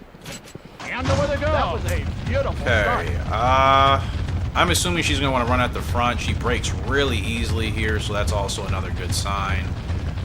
And yeah, I'm just going to kind of have her take the lead. I mean, this is a grade 3. I think she's strong enough to go ahead and go for the lead and to kind of control the pace of this race. So yeah, I want to keep her off the rough, so I'm going to keep her outside here. I'm sure she has enough power to run on the rough, but I mean, I'd rather not. Like, if I can avoid it, I should probably avoid it. She's probably going to peak quickly, too, though. Awesome peaked really quick, and so did Cowboy, so Stam's already dropping. It's a little bit concerning. 2 furlongs to go. Okay, now we can go. Is that going to be enough, though? Let's see. Oh, she's got last corner leader, which is good. The field's going to close in on us for sure. I kind of felt like this race and the one with Real Happy both went the same. Like, they have a lot more stamina left. I wonder if I'm going too late. If I'm going too late.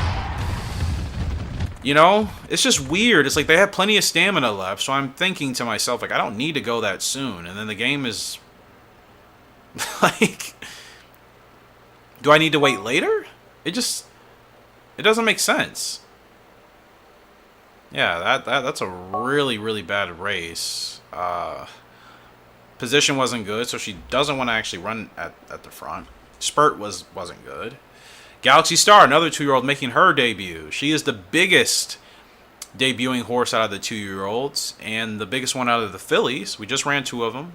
Real Happy won her race. Cleopatra, no idea what happened there. And Galaxy Star is up in the Dublin Stakes for her first time on the track, and she's expected to finish 3rd. Eastaple's in this race too. Special Pool is what I'm thinking about. I'm like, didn't Eastapole just run? Galaxy Star, Abigail's horse. Gave her the blue and the yellow tack. And I think she looks pretty menacing, so hopefully she shows us that on track as well. Forgot to look at the parents. I meant to do that. Pressed X accidentally too quickly. It's really weird about Cleopatra. It's really, really weird. Like, the same thing happened with Real Happy. Like, the same exact thing. So I'm not sure if that's me running them too early. I mean, running them too late. Like, for their spurts, should I get them started early? You know what I mean? Because it seems like they're losing their momentum. It's not like they're getting tired. It's like they're losing their momentum to keep their speed up. Which also means staying may not be that high. Cleopatra, that's really weird, man. That's one of those, like, bad Awesome Autumn type of races that I had with her. And, like, I'm hoping that's just a one-off. Like, once I maybe understand some things about where she wants to run, most importantly, maybe that'll be better suited. I thought she would have been a front runner, but clearly she's not. So next race, I'm going to try to run her behind the leaders and just see if she can play a little catch-up, because, yeah, she didn't do well staying out in front, so maybe that's just not her running style. The Galaxy Star looks really good right here. And, she has plenty of stamina, so I'm going to go ahead and get her on the run here. 2 furlongs to go. She's got plenty of stamina. She's not catching the 8. The 8 is trying to smoke us here. She's running well. Furlong left to go, but the 8, whoever that is Wild Weapon. Wild Weapon is a monster of a horse, clearly. She's going to get stretch burst, though. She's going to fight back. And that's going to be good enough to make her hold on for third. That's a really good debut there for Galaxy Star. Yeah, that was a really, really good ride. I have no complaints. Wild Weapon's a heck of a horse, and so is East to Pool. So for her as a 2-year-old to not be too far behind them, I think that's promising. Not the best on the spurt. I don't know what else they really wanted me to do. I mean, I guess I could have gotten going later. But, like, would that have made a difference? Because, like, Wild Weapon was gone. You know, that horse is going to catch us. I don't know what else they wanted me to do. Maybe wait a little bit later. I'm assuming. I highly doubt they would have wanted me to go earlier. But Cleopatra, that's a real head scratcher. So, what is it about you I don't understand? Real Happy already moves up to D rank. And yeah, nothing revealed about Cleopatra. Last corner leader, and she has 2 auto abilities. Well, like I said, I'm going to try running her in the middle of the field and just kind of shadow the other horses and see how she performs. And you know what? I'm going to put her in a grade 1. Because I got to figure it out. And Galaxy Star moves up to C ranked as well for her third place performance. So Galaxy Star is from Vivid Legend and Chasing Hearts. And Summer Not Good and All Weather. So she can run in any climate, which is good, except for summer. She won't be as good on the track. And she supposedly has 4 abilities. My gosh. But I think I knew that when breeding Vivid Legend and Chasing Hearts. Yeah, Galaxy Star, really excited for her. Her full pedigree is just Arctic Crop and Swab on her mother's side with Chasing Hearts. So, let's run her 9. Let's actually try to get her a win. Now that we see what she's capable of at that distance. Real Happy. Anything revealed about you? No, just Summer Not Good. Okay, interesting. This batch of 2-year-olds, they don't like racing in the summer. That's interesting. Southpaw, so Southpaw. Is she a dirt horse? No, it says great turf rating. Does she have dirt in her chart now that I think about it? Probably not. Not too much. Okay. So, just need counterclockwise tracks for her. I wonder if she's capable of a grade 1. This counterclockwise, this clockwise. She's not going to like that.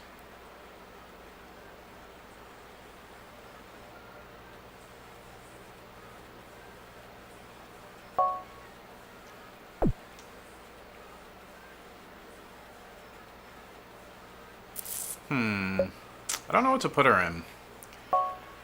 I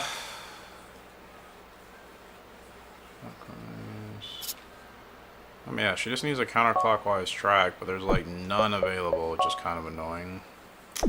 This parent sprint. GWS sprint. Do I dare put her in this race? No, I gotta save that for one of the other girls, right? Yeah, okay. Is there anything to run you in grade 1 wise? I guess not. So we're just gonna have to settle for running her in another open. Again, I would like to put her on counterclockwise tracks. But like all these tracks are clockwise. This is not what she wants. Like all these tracks are clockwise. That's usually the thing with turf tracks. Most of them are.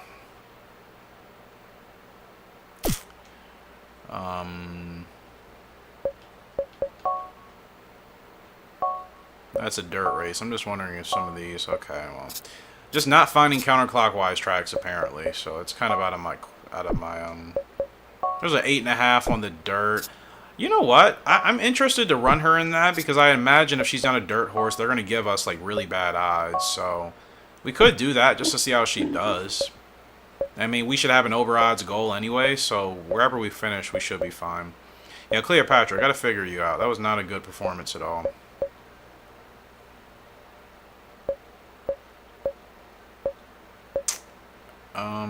Butterfly Effect is going to be up. Bolero and the King Cup, and Stargaze and the Victoria. So I think we're good to go.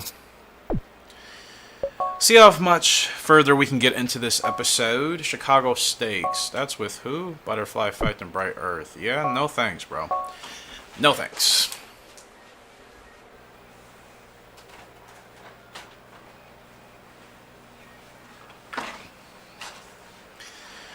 Well, Butterfly Effect, you're not up yet. Toxic Blonde is in the Super Mile. She's expected to finish 3rd.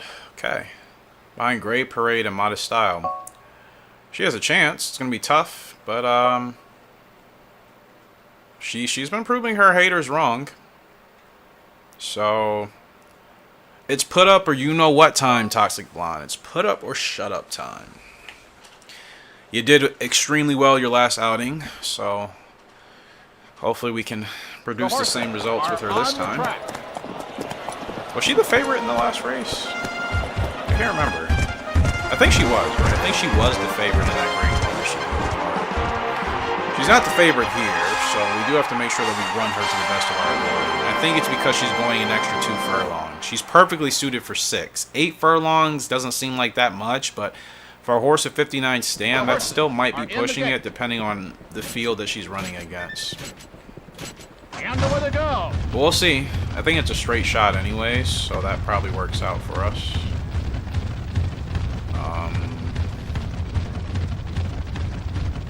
Yeah, I'm going to keep her mid-pack. That's what I did with her last time out. It worked pretty well, so I'm going to just try to keep her right in the middle of the pack so she's not too far behind.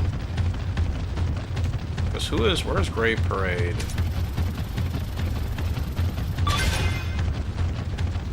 Gray Parade is at the back, and so is Modest Style. So the 2 horses I have to worry about are both back here, so we're actually okay. Okay, this is where I'd rather keep her here, make sure she's in striking distance of those horses at the top. She's max stand, which is great.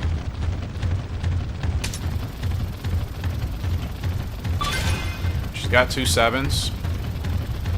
She's rolling up on these horses really nicely. Now we're going to go ahead and go. No Rebo. I don't know if she'll need it. 2 furlongs left to go here. Toxic Blonde, can she make something happen? The 5 horse got a really big jump on us. Caught me napping, I'm not going to lie. Furlong left to go. She's still closing in pretty strongly here. 5 horse caught me napping big time. And I feel like I ruined that race for her. Modest Style ends up getting the win with Thompson. I wasn't even paying attention to that horse. Like, I made a mental note to do it, and I didn't do it. That's a great race from her. Yeah, bad spurt by me. She can still run, man. She can still run, really. And that's really because she's at her peak, most importantly. Or she's just about at her peak. So that's a race I wish I could have won. But it's 2nd place. It still keeps her in the hunt. Butterfly Effect, she's up trying to get herself a mid-champ title. She's the 2nd favorite in the Chicago Stakes, running 9.5 furlongs. Bright Earth is the favorite. As always, still not quite giving my girl the attention she deserves, but fair enough. Bright Earth is an awesome horse, and Bright Earth is just about on the decline from her peak. So definitively she's stronger. 96 hard. I mean, she's going to be extremely tough to beat if we don't get her beat by at least a length or 2 in the stretch. Fortunately for us, Butterfly Effect likes to lead, so as long as I keep her 2 lengths in front, that's how she's been able to win most of her races in her career. She just doesn't want anybody passing her. Her stats are dropping, but she's still strong enough to win this race. So, yeah, let's make it work. You look at her chart, too, at the bottom right. That's also a big contributor to why she's been able to stay competitive for so long. She doesn't have a major drop-off. Most horses, they hit their peak. That line ends up shooting straight back down into the ground. But with her, it's staying pretty nice at the top there. Like, it's not a huge drop-off. It's just gradually decreasing. So she's able to keep herself in her prime for a lot longer because of that. Well, my girl, all eyes are on you again because you just continue to amaze the thousands, the hundreds of thousands of potentially million Gallop Racer horse racing fans around the world in the game. Mainly, I'm talking about the different audiences that are at these tracks. You know, that audience. And then, of course, you guys that are watching. But let's just say in the Gallop Racer universe in this game, I mean, she is wowing like a lot. I mean, she's wowing people across the world. That she's still able to be so competitive years beyond her peak, you know? Oh, I forgot. She's supposed to be at the front. What am I doing? I haven't had a horse I've had to run at the front like this for a while. And we bump. Oh, dear. Oh, no, no, no, no, no, no, no, no. This is not good. This is not good. This is not good. This will ruin her race today. This will effectively ruin her race. Go to the front. Sorry, I know we got to work you hard. That's my fault. Oh, man. That's really bad. That could really ruin her race. And she's still running pretty hard. I'm really nervous. If she's able to recover and still find a way to win this race based off of me not putting her in the front immediately, like it took me what, almost 35% of the race, probably a quarter of the race to get her to the front. That's not good. That is not good track management and position management. She should have been at the front within the first 2 furlongs, but she doesn't hit max stam as well because I had to run her really hard. So I'm just gonna hope that we're able to keep this the way it is. Okay, here we go. 2 furlongs to go. She will get last corner leader. She hasn't been getting solo in a couple of times, but she's still staying strong. Come on, Toxic. Ah, the 4 is going to get us. Yep. I feel like I ruined her race just from not putting her in the front where she was supposed to be. This is her worst performance she's had in I don't know how long. Oh, man. You guys know it. Every episode there's a race I want back. That's the race I want back. I just wasn't paying attention in the beginning of the race, to be honest. There's no excuses. I just was not paying attention. And I feel like it's the worst race I've had with her probably in a long time. Possibly ever, because, like, Vivid Gemstone's up in the Platinum Stakes. He's supposed to win, and he's been on an absolute tear. This is GWS Turf category. I said, why not have him in this field? Because if Golden Boy can't get it done, I think Vivid Gemstone certainly deserves it. Deserves to win it, if he can. Really bummed out about that butterfly effect race, because that shouldn't have happened. That really shouldn't have happened. The horses are but like I said, I mean, me not getting her to the front from the beginning, that's what lost us the race. If I get her comfortable from the beginning, she'll probably hit max stam. We can hold off. Anyways, I gotta move on. It's just those races, they really just leave a bad taste in your mouth, you know. Diamond Plan, he has the record here still. Remember his dominance a couple years ago. And his foal should be arriving next year, I think. Not next month, but next year in the game. Diamond Plan's first crop of foals should be here, so that's exciting. Vivid Gemstone, my boy, you've been on an absolute tear. Let's see if we can keep that rolling on. Platinum Stakes here, big Grade 1 test. GWS Turf category. This is his first race in the GWS, I believe, so yeah, we're gonna see what he's made of here. He's proven his worth, so I'm not worried, but in terms of how he handles the rest of the field on a competitive basis, that's what we'll have to see. But again, still not worried. He's been an awesome horse so far as a 3-year-old. 5 Grade 1s already. Yeah, he's been on absolute tear, like I said. I have no doubts with him when it comes to his actual ability. It's just, you know, winning the race is still another thing that you got to do against other horses, and especially the AI. Max Stam, which is good. See, this is how we were supposed to have Butterfly Effect, just leading at the front, clear by 2 lengths, get her at least 1-7, get her feeling comfortable, get her stamina to max. That's a bad race on the jockey there, aka me. So let's bounce back and try to win this with Mr. Vivid Gemstone here. Let's creep up on these horses. He's got plenty of stam left to go, so we can kind of get him moving up ever so casually like that. We're going to get challenged from the 3, but I think we're going to put this away. And down the stretch we come. Vivid Gemstone absolutely digging into the turf here. And his stam is going to kick out in a bit, but I think he did just enough. Hopefully, Oh no, Bears. Finish. I don't know. Did we even win that? No. Wow. Wow.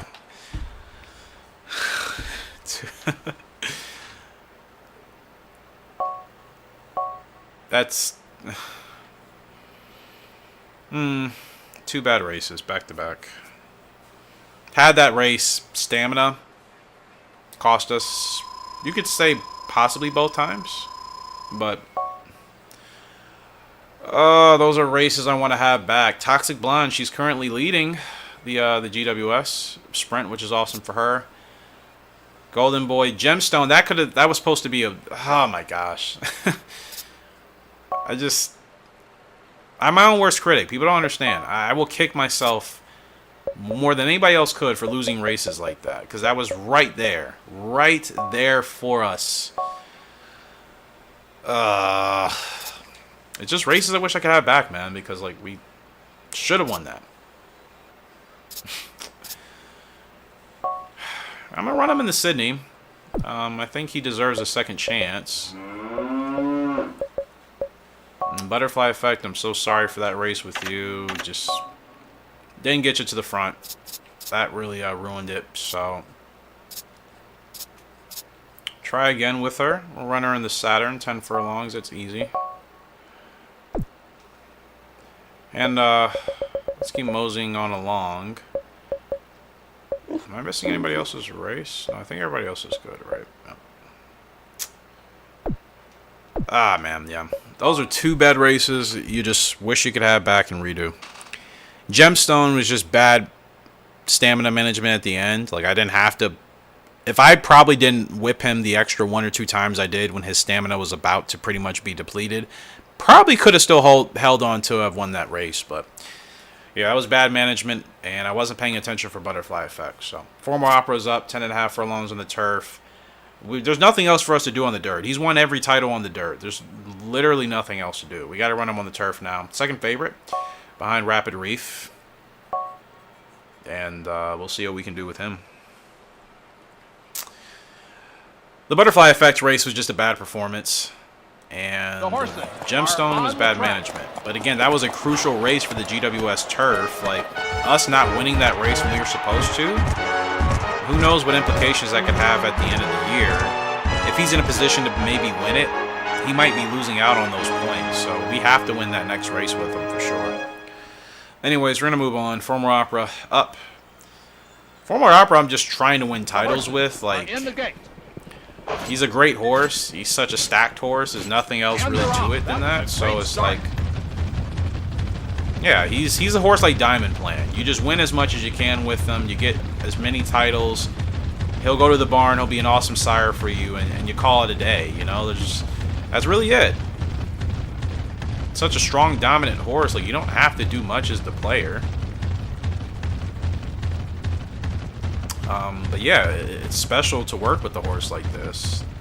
Obviously, don't get me wrong. I'm not saying anything, I guess, in a bad way. It's just like I don't get as excited racing on him compared to the other horses, especially like my own horses. Our own horses, I should say, you know, the ones we've named. It just feels like there's more at stake with those horses, you know what I mean? Because like we have to wait a whole year. We have to wait technically a whole 2 years for them to hit the track from the time that they're born. So you have a lot of anticipation building up. You have your expectations, and it's gonna take a while before you know if that horse is gonna turn out to be a champion or not. Compared to getting a horse like this, where they're just already in the game and you already know what they're capable of. Now, yeah, we're really far back. I wonder how far we're gonna have to really grind up here. I forgot. We have to get going a long way, don't we? Long way.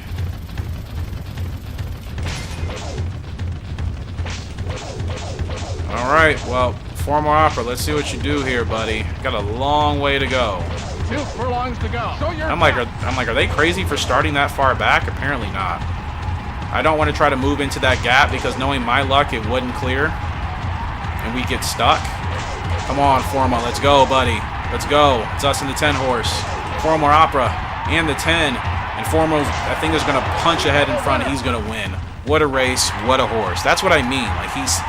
Even despite being that far back, he can still manage to win a race like that. And quite convincingly in the end. once you knew he was clearly in front. Absolute monster, man. But they coined him right. Except for, you know, the colors, of course. Like, yeah, you know, gave him the wrong colors. Which couldn't have been an accident. He beats the favorite Rapid Reef. And it's another win for Former Opera. 10.5. Am I even keeping track of his grade 1 wins? Yes, I am, apparently. We're going for mid-champ title with him. Mid-champ, mile champ, and sprint champ. Only titles remaining for him. Alright, Mr. Formal, we'll get you in another... Oh, title. Mid-champ, generalist, and mid-champ. Wow. Wow. And just as I'm essentially hyping him up as a great horse, he continues to prove it. He wins 2 titles back-to-back. Mid-champ and generalist at the same time. Wasn't even expecting to get both of those. And we unlocked a new special horse, whoever the heck that could be. Wow, we're really coming along, aren't we? Like, I'm finally unlocking things in the game. And mind you, I never got this far, obviously, as a kid. So this is like a whole new thing for me. I know most of you have already gotten this far, but, like, we're actually, like, at this point. Finally. It's like no more of the struggle bus days, you know? Like, how many titles do you even have, bro? Well, I'll check that after I put you in another race, which can be... I don't even know what we're going for with him, actually. Yeah, probably would be important to see. And I could retire him now, too. 15 grade 1 wins. The thing is, he can still win, but... Again, it's another one of those things where I have so many horses. He's only won the GWS Dirt. Mid-champ. So we can go for mile champ, sprint champ, long champ. I could retire him early, but that probably... I mean, his speed and stamina are still too good. 82 and 71. Once those hit, like, the 60s, I'll probably retire him. Just need to win as much as possible with him, you know what I mean? New York Turf. Yeah, let's go ahead and run that for you, bud. Alright. Still have a little bit more to go. I probably need to pause the recording, and then we'll continue to roll on. So we still have a lot of racing left to do. Quite a lot. Yeah, we have a lot of racing left to do. That's part of the reason also why I want to retire some of these horses early. I just hate having to manage 20 horses, you know? I feel like it's so easy for me to miss out on, like, something. Like putting a horse in a race or whatever, but... I think we're all good. It's been a while since we've saved, so let's go ahead and get a save. And then we'll be back probably to finish out maybe another couple, half a dozen races or so to conclude this episode of Gallop Racer. So, hold on tight. We'll be right back. Time to finish this episode of Gallop Racer. Yeah.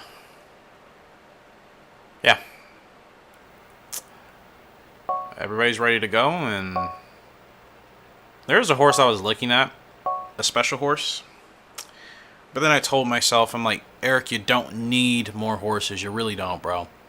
Like, I don't need to buy another horse just because I have the money to do so. I don't.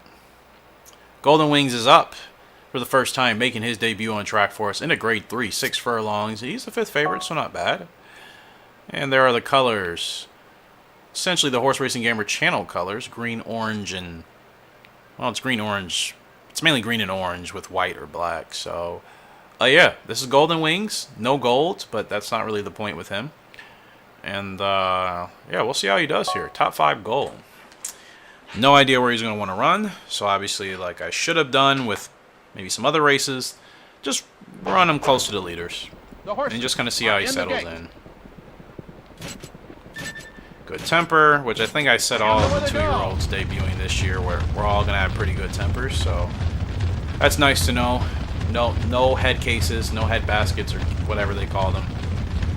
No crackle of thunders. I keep bringing that horse up. He's been off track probably for a while now, finally, but like, he was such a headache to deal with. I never want to deal with that with one of my horses again. If I have to, I'm just going to let them go. Just cannot deal with the bad-tempered, you know, bratty little ones.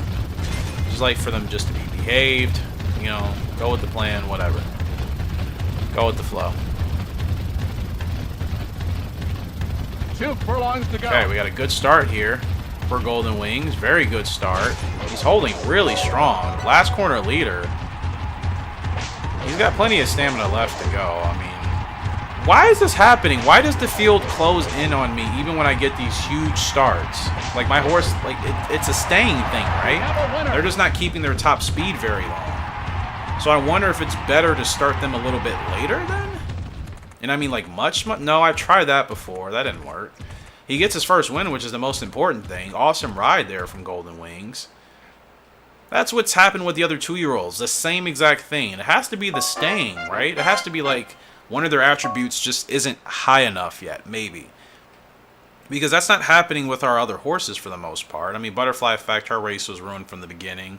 Gemstone, I ruined his race at the end, literally, like, at the finish line. But, like, the 3 2-year-olds, we've had good performances like them, or like that, with Real Happy, kind of the same thing. She just held on. Cleopatra, she actually lost. And then we just won there with Golden Wings. But they all have that same thing where, like, they just start losing their momentum as far as keeping their speed at the highest. They can only do that for, like, what, maybe 5 seconds, and then they start to drop. So I wonder if it's just because their staying attribute just isn't as high as it could be yet. And naturally, that's a result of it. I don't know. We'll have to wait and see. Irish Legend, he's making his debut here for the first time, up in a grade 3, going 8 furlongs. He's expected to finish 4th. We gave him the green and white, obviously, for his tack. Pretty simple. Irish Legend from Vivid Legend out of Irish Fleet. He should be an awesome dude. We'll have to wait and see. Rainy conditions here in Philadelphia. Let's see how he handles it. By the way, good show to watch on Netflix for anybody that likes anime. It's like an anime, but it's not obviously anime. It's actually based off a video game, Arcane League of Legends. I virtually know nothing about League of Legends. I've watched streamers play it, and when I've watched them play it, I still don't know what's happening. So as far as anything, as far as the universe and the lore about League of Legends, that show makes me want to play the game.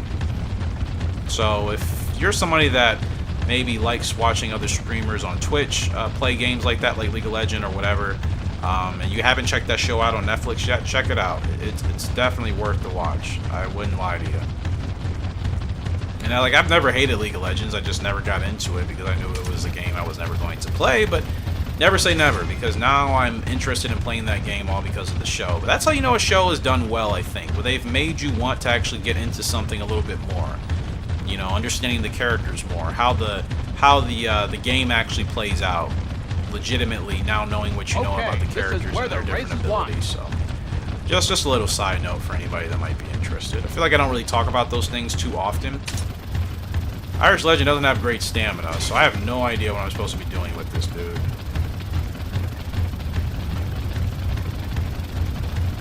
Show your guts. Okay, we're just gonna see how he fights here. What was our goal? Top 4, right? Yeah, we're supposed to finish 4th. Now I thought about it, I didn't feel comfortable with him at all. I didn't know where he wanted to be. It just didn't seem like it was going very nicely. Still has a chance to finish 4th. We can close in, but it's going to be a tough ask, and we're not going to finish 4th. Irish Legend, question mark, for sure. Yeah, I didn't feel comfortable with him at any stage in that race. So, yeah, bad position, bad start. They said the field was okay. Yeah, got to figure it out with him. Bad position. I had him towards the front. I mean, is he gonna want to be like a closer? Maybe. I don't know. Tigers just Stone. She's up. I feel like we haven't raced with her in a while. Paris Mile Cup. This is GWS turf or sprint territory. Excuse me.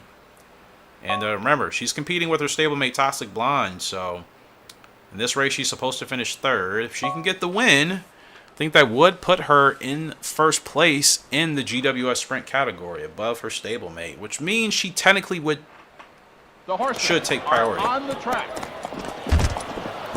But we'll see. Tigers has been awesome, man. She's like another butterfly effect, really. I think she's shown a little bit more vulnerability, of course, and she has peaked already, but she's still just as strong. But she is already 4, so are in the gate. Butterfly Effect was winning multiple GWSs. It seemed like she had, at least by that point, but I think Tigris has just been a step behind. I don't think she's far off, but I think she's just been a step behind Butterfly Effect. Which really, Butterfly Effect, in all honesty, like, her being able to just stay out in front, and then when I was able to hit that solo runner ability and last corner leader, those two things hand in hand, that helped out tremendously, you know? And that also just goes to show you just how strong of a horse she is. Like, as long as she's able to stay clear and you run her right, she's going to be able to maintain her fastest and her energy for a majority of the race to beat the other horses. So it's worked out for her. And Tigris, I would like to see Tigris following Butterfly Effect's, you know, footsteps. She's got 2-7. She's feeling comfortable here. I mean, this should be a pretty easy win for us. Now we're going to go ahead and get her rolling. Okay, a little bit late, but she's strong enough to fight back, I hope. I hope I didn't mistime that. Oh, no. I blew it, didn't I? That was for surely a win for us. And she's going to tap back in here to get second, but... yeah, second or third. Hopefully second. Yep. That was a win. That was an easy win I just tossed away. It's been a little bit of a slumper the last couple of races. I don't know what's happened. That's, yeah, I don't know what I was thinking. I don't know why I sat there and just waited. Like, that's 100% on me. I hesitated and I waited to get her going, as if that was, like, the best thing to do, and it wasn't. Black Ruby's up. GWS Dirt. She's pretty much got this in the bag. Go for quarters here, not worried about that horse. And nobody else we're trying to compete against is going to be here. And we should win this with Black Ruby. She's been on an absolute tear, and that's just my saying. If horses are doing good, they're just on a tear. And the great thing about Ruby is once she's achieved everything I've wanted to do with her on the dirt, I can switch her over to the turf. She has a good turf rating, so we can still win her things on the turf. Like, once she wins a GWS, she'll be Hall of Fame bound. That's all I care about. So I don't even have to chase another GWS with her. I can just chase, like, suitable grade 1s on the turf. And she can have several titles, can Black Ruby. Like I said, I feel like they definitely buffed her in this game. I say it every time I race her, but she feels so strong in this game compared to the other Gallop Racers. It's like night and day. But she feels like, and she's still only an S-ranked horse, but she feels like a strong double S-ranked horse in this game. And is she still ranked S? Have I not moved her up to double S, or is the game not giving her the double S rating yet? That'd be very Gallop Racer-like. Yeah, a couple races I haven't been able to string together to win, and it's just been a little bit just small mental mistakes I'm making, just like not focusing on something at the right time. Like that race, don't know why I waited so long. That was stupid. She has the stamina. Get her going earlier. Duh. Butterfly Effects race, like I said, just not putting her in front. Gemstones race, whipping him one too many times at the end when he was already tired. Like, those are just simple, correctable mental mistakes I've just made. It's just probably a sign it's time for me to wrap up the episode. Usually when that starts to happen consistently, that's when I know I've been playing too long, and it's time to call it a night. You know what I mean? So she's not happy she's running this slow, but like Ruby, we don't really have a choice here. We gotta make sure we keep it comfortable. This is a win. This is a win we're going for. Show your guts. Here we go. Now, this wasn't the best timing, but I think she'll be strong. She's strong enough to fight back. I'm not even worried. I'm not even worried. Ruby is an absolute monster of a dirt horse in this game, and I'm not worried at all. They're probably going to give me like an A or a B rank for the timing on that. I could care less, but Ruby, she makes it work. We have a winner. Oh, man. That was a race where I focused. Still think I may have mistimed it by just a tad, but everything pretty much flowed accordingly, and, you know, there's the result. Another GWS win, another dirt win for Black Ruby. Gosh, she is really good in this game. Really good. And they actually gave me a double S. So that's an example of, like, me doing things right, which I have not done in a couple of the other races. And Courtly Lark is up. It's just back to back to back to back. Courtly Lark up. Expect to finish second. I got Courtly Lark because I'm just like, why not? Past his peak. Still strong enough to be pretty competitive for another year. Maybe 2 years. But I would say another year I'll probably still run Courtly. Gosh, there's a lot of horses I'm going to be retiring, man. Like, we're not going to have space for everybody, right? I still think eventually we'll probably hit a limit. Because realistically, I want to retire everybody because you never know what horses you can get from what Sometimes you put a great parent with an okay parent, and then they give you something great or whatever. Speaking of great, Western Tiger, still with the record here. That's pretty amazing. I feel like I've run this race a lot. I feel like I've won it quite a few times since he's been gone, and nobody set the record.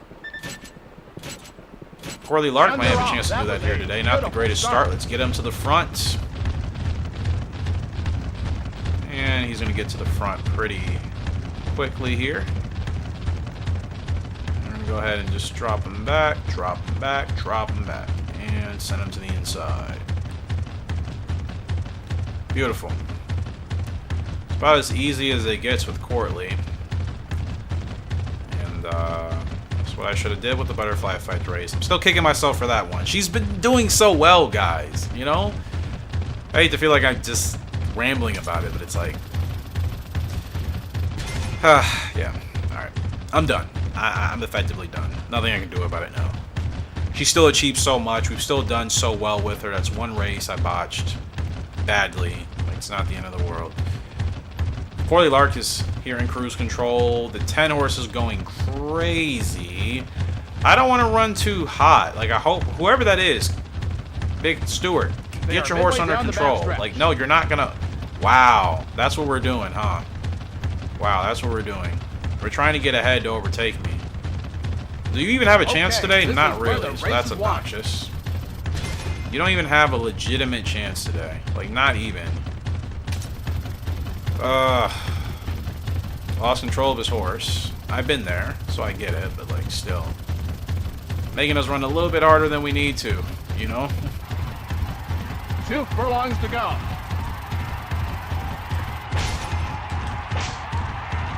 Well, Courtly Lark, hopefully, is going to maintain to do Courtly Lark type of things. Gosh, Corley Lark is insane, bro. Actually insane. The 4 horses keeping with us, and the rest of the field, I mean, my goodness. Not even in the conversation. Corley Lark gets it done again.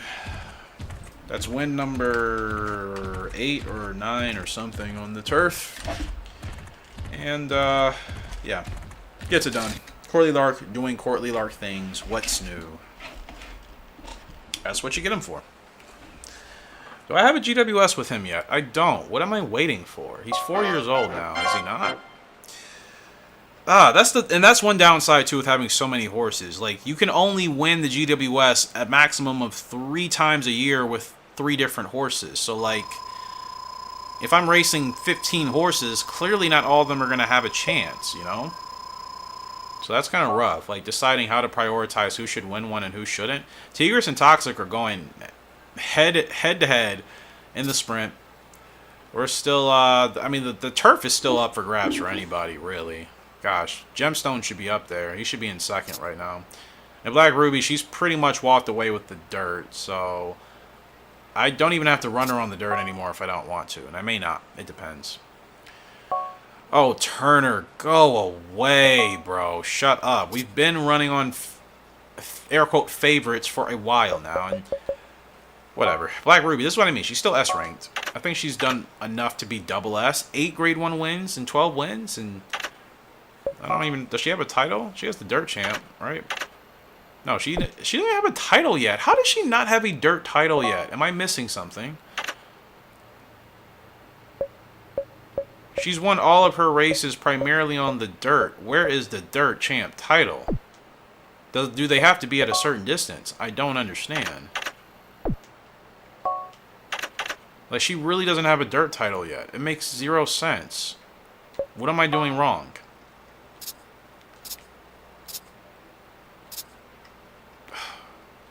Now, do I run her in the Music S or do I save her for the World Classic? Well, obviously I'm going to save her for the World Classic because winning that race would solidify her GWS run and, most importantly, would solidify her as a true dirt horse. I could have her...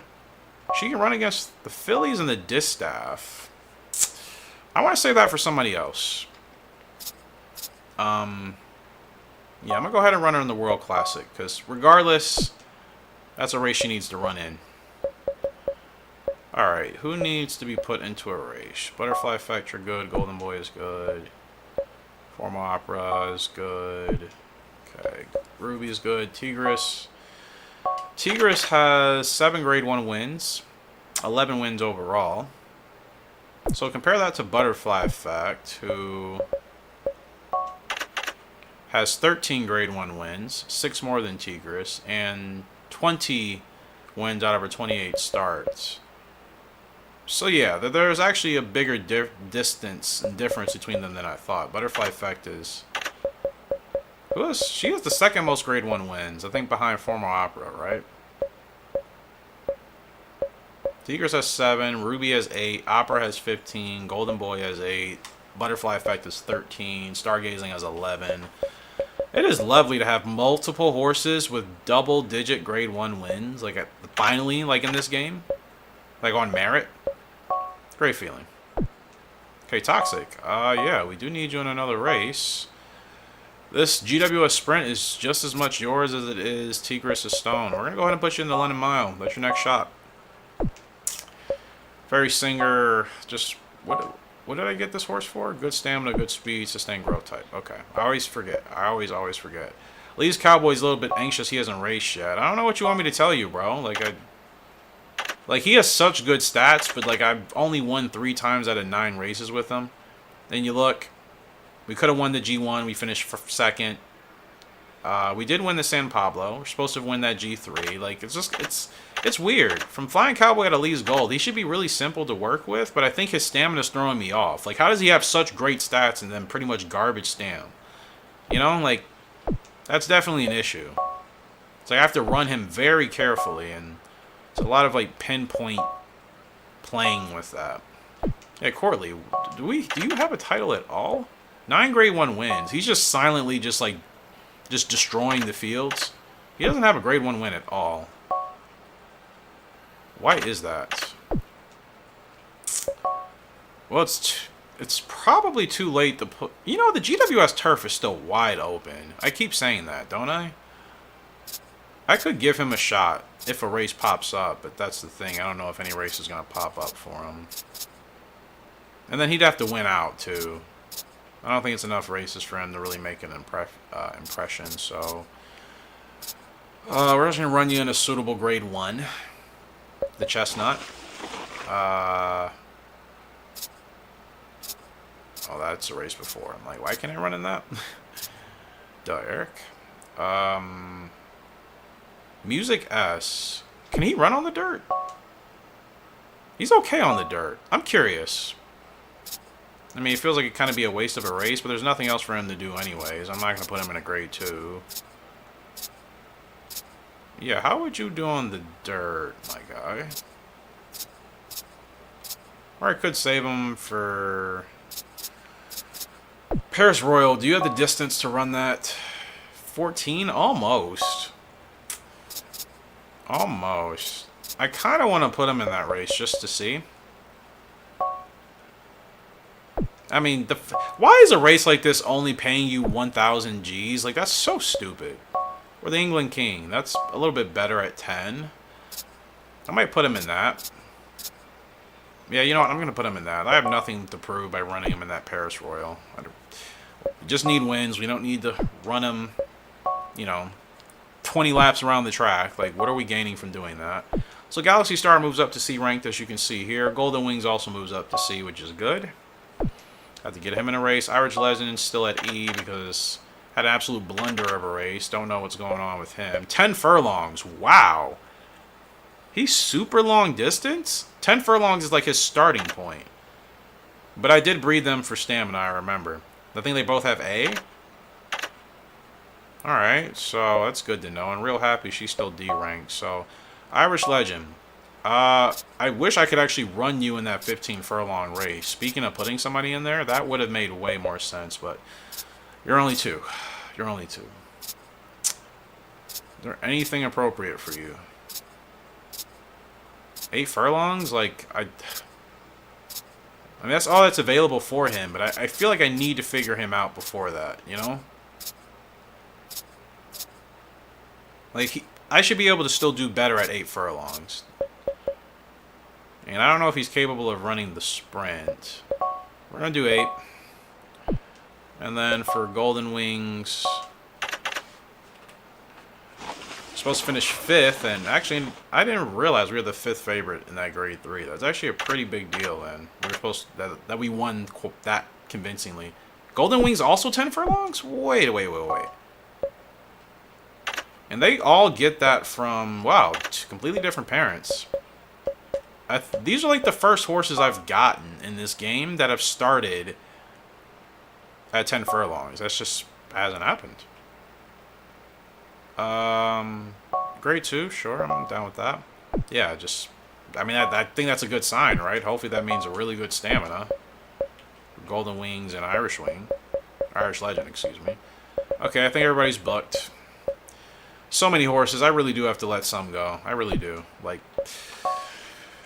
I just cannot manage this many horses and be completely happy the whole time. Like, I can do it, but it'll stress me out.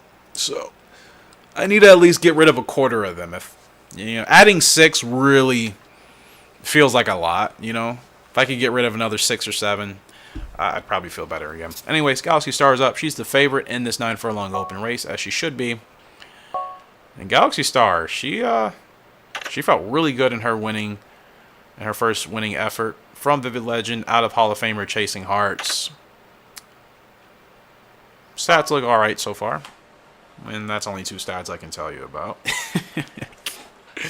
But they're not in the 40s, most importantly. So The horses are hopefully we can make it 2 for 2 for Galaxy. Miss Galaxy Star. Galaxy Star sounds like a Sailor Moon name. You know what I mean? Start. I didn't really watch that show. My sister did. Like, I know about it, but I just never actually sat down and really watched through Sailor Moon. The Galaxy Star sounds like that type of thing, and I'm all for it. I think Sailor Moon stuff is cool. I didn't watch the show, but the vibes seem pretty dope. From what I hear from most people that like Sailor Moon across the world. Alright, so Miss Galaxy, let's see what you can do here. Okay, she gets a 7. She could technically lead if she wants to. She has a little bit of that triangle shaded, but of course, I'll just keep her here. I think this is fine. They are midway down the backstretch. Stalk the leaders.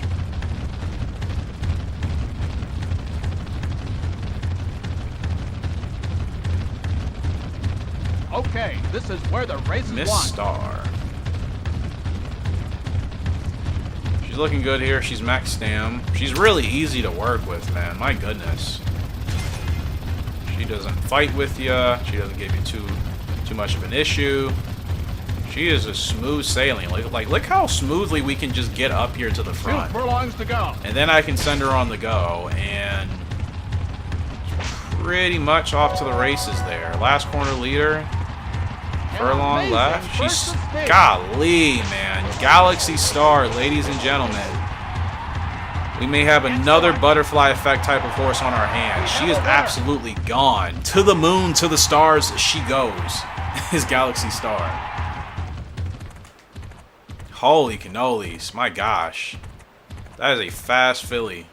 That is a strong fast filly. From Vivid Legend out of Chasing Hearts. Hey. That's, I think for all of us that obviously loved Chasing Hearts, I think that's what you want to see out of her first foal on track, right? 8-length winner. Galaxy Star. That's what you want to see. That's awesome stuff. Let's go, baby. I think she's grade 1 ready. I need to toss her in one. Cleopatra. We got to redeem ourselves with her again. She's up. Favorite. I know she's a strong horse. She should be winning here. But I don't know anything about her outside of... I tried running her in the front. That didn't work. She does have last corner leader, so I think what I need to do is stalk. Keep her in that procedure type of role. Just stay right off the leaders, then send her to the front. I think that'll help her out a lot better, The hopefully. horses are on the track. But we got to get a win. I can't settle for anything less than obviously winning. It would suck to lose her. It sucked. I've looked forward to her, and again, she's the first Awesome Autumn foal that we have on track, or 2-year-old. So yeah, I want to see her do well. That's all. It'd be a shame because again, the next Awesome Autumn horse probably isn't hitting the track till next year or the year after that. So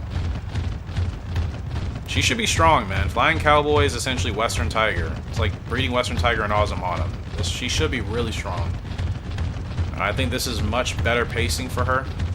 So I'm going to hold her back because I know the AI are going to do that weird thing where they're just going to just slow their horses down so much after running lights out.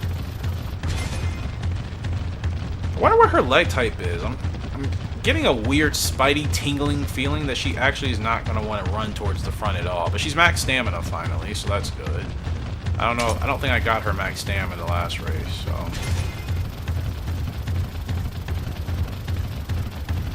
Alright. Let's get her going now. Come on, Cleopatra. Show us what you got now.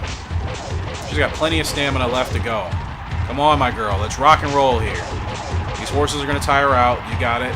They're still fighting. It's a tough race. It's a close race. Forgot she didn't get last corner leader. It was going to be hard to do that anyways. This is a real horse race. It's Cleopatra. She's going to get it done at the wire. That is a great response. Oh, I made that a lot tougher than I needed it to. I could have certainly gotten her going a lot sooner, but Cleopatra, she gets her first grade 1 victory for us. And I made that really close for no reason. But the result is all that matters. And she answers back in convincing fashion. That was a heck of a horse race. I gotta give hats off to those other horses we ran against, because that was not an easy win. We had to fight every inch for that. Every single inch. Silver Chance, Divine Carol. They really ran with us there. But Cleopatra, she just pulled through in the end to make it happen. Position was B. That's what I mean. Maybe she wants to run as a closer. Which is interesting to me because she doesn't have any abilities to suit that running style if she does want to run like kind of more mid-packish. Like last quarter leader on those type of tracks is going to be nearly impossible to tap into. It's like the game doesn't register it on a straight, it doesn't seem. And it's never happened for me even when I've tried it. So on those courses, she virtually has no abilities. And I don't know what her top end speed is. I think she's very fast and strong, clearly. But I don't know, like, if she has closing top-end speed. We did have to catch those horses, but it wasn't, you know, she wasn't blistering past. She was just really digging in. And she just kind of out-muscled them in the end. She just outlasted them with her endurance, and you know what I mean? So I think she's more stamina-based than speed. Anyway, stargazing's up. We haven't raced with this dude in a while, and he's not going to be in the Hall of Fame. That really, really upsets me. I really love this horse. He won 11 grade 1. Should have been in the Hall of Fame, but it's can't win any races with him. His stats have dropped considerably. You see, he's 6 years old. He peaked as a 3-year-old. I missed the window. That's the thing. I wasn't thinking when he was in his prime to try to get him those GWS wins. I just completely missed the window. So he will not retire as a Hall of Famer, which is unfortunate. And to be honest, I might go ahead and retire him early. Like, whatever I was trying to do with him, I'm just like, at this point, I missed the window with him. I can't try to make up for that by doing other stuff, you know, other monotonous stuff. I think I just have to let him retire in peace, which he deserves. And we should make this his last race. Win or lose, probably. If he wins, that might give me some more encouragement to keep racing him. I think on an honor... Wow, Tigris Estone has the record here. Wow. Okay. But I think in regards to just honoring his career and his legacy that he deserves, I think we should retire him here today. Not a great start, but we'll work for it. And actually, that works out for us anyways. He doesn't need a great start. 6 furlongs in a track like this, though. We're going to have to keep outside leverage here. I'm sure I could still maybe try to get a title with him, but like I said, I just feel like that's just going to be a dogfight for a whole year. Got a 7, though. That's good. I mean, if we get a revolution, this is all for the taking. 2 7s. Okay, that's good. He does have last corner leader, right? So I do actually have to, like, get him to the front. I know we have such a wide run here. No Revo. Are we going to get last corner leader? No, the 14's going to have us beat, and we're so far outside. There's nothing I could do. Like, I would have wasted so much energy trying to turn him inside. You know what I mean? Sorry, he's still... Look at this. Look at this effort from him. Look at this effort from Stargazing. He's going to fight to finish second, man. In a race he wasn't even supposed to be close to the top, really. Top 5 is still solid, but... Second place, man. Behind Empty Treaty. Wasn't going to beat that horse. 7 lengths behind Empty Treaty. Almost a perfect race. I think that's all we could do with him at this point. We would just be stacking points and stats with him, you know? But, like, winning grade 1s, I think, would still be difficult. Unless I strictly just trying to run him domestically. International grade 1s are going to be very tough for him to win, just with his stats dropping so low. But, yeah. Fairy Singer's up. Second favorite. And this guy is pretty much at his peak, and he's going to stay like this until he's 5. So he's going to have like a 2-year peak of being really strong. But, like, this is it? Just 74 speed and stamina? He'll have to show better than what his stats say, because I expected that to keep going up into the 80s. If they really peak in the mid-70s, the horses are on the track. Probably not going to keep Fairy Singer around too long. I like the horse, don't get me wrong, but I got the horse with the expectations that the 70s would hit 80s. In the gate. And that would be worthwhile for breeding. If they're only mid-70s, I mean... Go! It's not terrible. You breed him with a really strong broodmare, that could work, obviously. But, I mean, he's got to get a lot of titles, too. I just feel like having mid-70s stats, tops, is going to limit us with winning a lot of titles. You still need some 80s or a 90 here and there.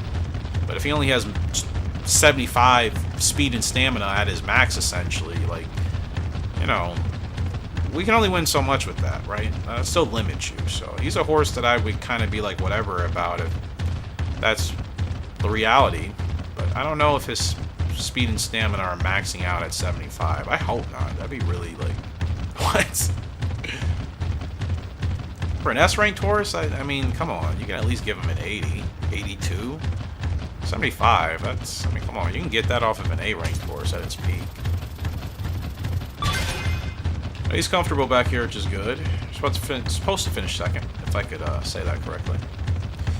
I don't know when the last race is going to be. It'll probably just be whenever the game is just like, okay, you know, you've done your races for the month or the week. Now it's time to, you know, get back to doing the regular management stuff. So that'll be the last race of this episode. I don't know if it's this one or if it's going to be another one after this. But either way, hopefully you guys enjoyed today's return. Second return, much longer return episode. 2004, back in the swing of things. And I think another good episode overall. Like, it's nice to know I'm not going to have, like, terrible Gallop Racer 2004 episodes anymore. 5 furlongs to go. I definitely dropped several races I wish I could have back. That's a given. Fortunately, we didn't lose any horses. That's the most important thing. That's always the thing I worry about. Okay, this is where the race when I drop a race. I worry about losing a horse. That's like the first thing that comes to my mind, you know. The result hurts, but it's also the idea of potentially losing a horse because the AI are just stupid in this game, and they're just like, oh, one bad race, you don't deserve the horse. It's like, you're crazy. Alright, Fairy Singer, Revolution, none. But I think we got going at the right time because he should be able to pull away. His speed and stamina being what they're at. What are we battling with? True Fear. Oh, the favorite. He doesn't have any abilities, so there's no stretch burst, there's no nothing to answer back, and that's going to be it. The favorite's going to get us, but it's a good effort. I mean, it's us. You know, 1 and 2, very clear, the rest of the field, so good effort. Thought we should have won that. True Fear sets the record, though, so holy cow, for 14 furlongs, we were flying. He's a good horse, don't get me wrong, like I said. Good horse. I just hope his stats continue to move up a little bit. That's all. Just another 5-6 points in some of those stat categories, I'll be happy with that. And I guess that was the last race. So we finished with 2 wins with Galaxy Star and Cleopatra, the 2-year-olds. Cleopatra getting her first grade 1, Stargazing with a strong effort in the grade 2, and Fairy Singer with a strong effort in grade 1. Both of them. Stargazing and Fairy Singer had good efforts. So I'm going to go ahead and set up races for the next time. And you know what? I think I am going to retire Stargazing. Let's just see what he's accomplished. 11 grade 1, 17 wins. Only 1 title, though. That is the thing. But like I said, I just think I missed the window. Like, I don't want to struggle trying to win titles with him. I mean, we did win the Heaven S in Dubai. Let's see. We did win the China Mile last year. It feels so weird for him to have had such a really strong career, but like to only have one title. It's just like what happened, you know? It's like what was I doing to have only put him in one grade 1? You know, that it just. I mean, to get him one title, I'm not making sense, but to only have gotten him one title, I feel so weird. It feels weird to retire him with just that, you know. But it's like. It's going to be hard to get him the other titles, realistically. It's going to be very hard, I think. Just because, again, his stats have just dropped, you know. Stamina's still okay. Speed in the 68s. He still has really good heart, and I think that's carrying him a long way. My boy, I don't know what to do with you, man. I don't want to give up on him, but I just feel like it's still going to be too hard to win as many titles as I want. Like, we're not going to go on some winning streak and gain 3 or 4 titles with him. I just think that's unlikely. Now, maybe he's close to winning several titles, but we have to get those wins. And you got to think about it. Every G1 I put him in also could take away from our younger horses. So this is a hard decision, but I think I just got to retire Stargazing, man. I do. I just feel like I missed the window on trying to win things with him. Yeah, we're going to have to replace... Gosh, who do I replace? I don't want to replace Moonbee. Silver Bullet, he's the only gray I got. Flying Cowboy's been super strong for us. Then again, we have a number of horses with his pedigree, so I don't know if I need to keep him. Blues Breeze. I'm not sure what we're going to get from Blue long term. I still like the idea of keeping Flying Cowboy around because he's essentially another Western Tiger, but we don't have to replace anybody yet. I'm just going to go ahead and put him here, but I'm just thinking long term. S&S. Okay, not bad. Not bad. Not bad for Stargazing. I think considering he only got one title, I'll take that. That's fine. Fairy Singer. Yeah, you have 3 grade 1s as a 3-year-old, and you have 7 wins out of your 11 starts. I mean, he's doing well. He's very consistent. I'll give him that. That's just like 74 speed, 74 stamina, 72 staying. Those are good stats, but like just move them up a little bit. That's all I want. So what's his distance again? 9 to 14. I always forget. Is there anything acceptable for you? Okay, you know what? He can run this Paris Royal thing. Like there's nothing left to lose or win. I think he can run that, and whatever happens, happens. Just making sure everybody else is ready to go for our next episode.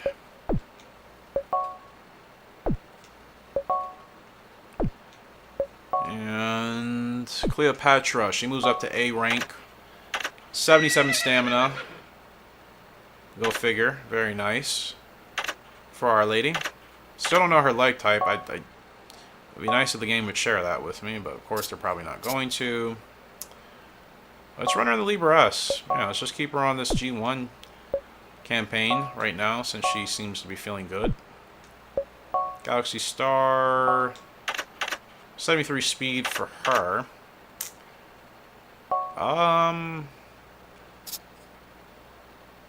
Yeah, we're gonna go ahead and run you in Paris or Cambridge. I suppose it doesn't really matter. We'll run her in the Deneb Stakes. I think she's ready for that. Golden Wings, he's in a grade 2. Irish Legend will be doing open stuff. I'm real happy she'll be in the liquor. So everybody's ready to go. And as always, before we end each episode, we are going to go check on the little ones in the pasture. Let's do... I did want to check Stargazing's Evo classification. So 21k. He's actually the second most expensive horse in here. That's pretty impressive. I mean, him being higher than Moonbee. Didn't Moonbee win like 3 titles? So he's higher than Moonbee. Of course, higher than Silver. Higher than Flying Cowboy. That makes sense. Higher than Blues Breeze. Blue was a Hall of Fame horse. So was Vivid. So I think that's a good sign that Stargazing is already double S for both. And He doesn't have terrible stats. I mean, the temper and feel aren't great, but I've been ignoring those stats for several generations now, and it hasn't really affected us. But the speed, the staying, the stamina, the power, all the great stuff you inherit from Western Tiger. I keep forgetting. Stargazing and Flying Cowboy, are they full brothers? Western Tiger and Suave. And then Western Tiger and Lee's. Okay, so they're half brothers. So if that's a sign of anything to tell you, Stargazing should be an awesome sire, because all of our strongest horses so far in the last couple of years have come from Flying Cowboy, who has obviously come from Western Tiger, who, gosh, he's such a strong sire. To think that Western Tiger is still giving us such awesome horses this far down the line, that's incredible. So we know with Stargazing, I mean, you look at what you get with Flying Cowboy. It's very similar, right? Speed, staying, stamina, power, those top four boxes, essentially, left to right. Those are very strong. If you have those in your horses, it's going to be very easy to, I think, win a lot of races and to stay consistent. You have a fast horse, you have a horse with good endurance that's not going to tire out and lose your races, and then you have a horse with a good power that can essentially handle any track. I mean, that keeps you ahead of the game big time. So, I mean, comparing those stats to everybody else, Stargazing might be the strongest. Yeah, he's the strongest for speed, stamina, staying, and power. He is S across the board. That is awesome. Everything else I could care less about, really. I mean, as long as the response isn't terrible, which it's not, and the heart is A, Stargazing is going to be an awesome sire, man. Yeah. Fortunately, Lee's Gold and Western Tiger, they worked out really well. It worked out really well for Stargazing, to think. Not a Hall of Fame horse, but Hall of Fame worthy for sure, like I said. Yeah, very all-rounded horse. So breeding him with the right broodmare is going to be very important, I think. Because I'm certainly not going to want to breed him with a broodmare that'll tank those top 4 stats that are S-ranked. We want to keep those high. But I also would want to bring up the stats, the other categories as well. So we still are going to need to choose somewhere for, like, I want a better response rating. That'd be nice. Braking doesn't have to be better if the horse is gonna run towards the back. I'm fine with that. Feel, I mean, like I said, it hasn't bothered me recently. I would say a better response rating, really, especially since we're running at the back. We can get to the front quicker. That's about it. I'm okay with everything else being where it's at. Like, I know it'll need to improve over time, but small steps, you know. So, yeah, Stargazing should be awesome. Let's go ahead and look at the little ones, though. How many do we have back here? I forgot. Wow. Oh, my goodness. So many horses. I'm going to have to be really diligent about, like, retiring horses when they're supposed to retire. Unless they continue to do so well beyond their peak. Because, like, I'm not going to be able to manage all these horses. It's going to be a headache. And it will take us forever to progress in this game. You know what I mean? So it's like, what I need to do, in all honesty, I just need to find breeding pairs and stick with them. We'll do experimental every blue moon, but, like, I need to find solid breeding pairs and then just kind of stick with that, just so I'm not just doing ridiculous things all the time. That will drive me nuts. So we have another Vivid Legend and Chasing Hearts foal that'll be hitting the track next year. This is Galaxy Star's brother? Yeah, Galaxy Star's brother. 4-star future. And 2-star flex, 3-star power and calm. Good stuff. Burning Wind. Really excited from this horse. From Flying Cowboy and Fiery Dancer. 4-star flex and 4-star power. Yeah, that's a little bit interesting. But 3-star, or 3-generation, true. A 3rd-generation horse on both sides. And you look at the pedigree. I mean, that's pretty awesome. You got Western Tiger, Suave Buster on your father's side. You have Sedate Ruler and Aunt B on your mother's side. I mean, my gosh, you have speed and willfulness in there to, you know, the Havens and back. So Burning Wind. I hope Burning Wind really is like Burning Wind out there. Just that fiery, that fast. And then we have a Blues Breeze Awesome Autumn foal with Flying Autumn. 4-star flex, 3-star future, so it may not be that great. Blues Breeze has turned out alright as a sire. He hasn't given us anything super spectacular except for Toxic Blonde. But now the horses that were just born. Look at this beautiful gray here. Pretty Jungle, of course that name is not going to stay, but this is from General Reason and Irish Fleet. I don't know how we got a gray from these two. But yeah, random, I guess, right? We got lucky. Because neither of those horses obviously looked like that. We have a Diamond Plan and Lee's Gold, the first of Diamond Plan's crop. This colt should be really strong. Golly, Diamond Plan and Lee's Gold. Yeah, that horse should be a rocket. We have Diamond Plan and Chasing Hearts here with a colt. He looks awesome with the two high socks on his back, on his rear legs. That's awesome. And then a little low sock, low anklet on the front left. So, yeah, Diamond Plan Chasing Hearts, again, should be another fantastic horse. General Reason and Fiery Dancer. This could be hit or miss. It's a filly, though, so I'm excited to see what she'll be like, hopefully. I wanted to get some horses out of General Reason since he didn't reach my expectations. We have Diamond Plan and Awesome Autumn. Statistically, this horse should be a monster. And it's another filly. She has the two high socks on her rear legs, which is awesome. So we're getting a lot of horses with the high socks. I like that. More of those, please. And then we'll have Diamond Plan and Moon Trapper. I decided to give her a shot. And this is a colt.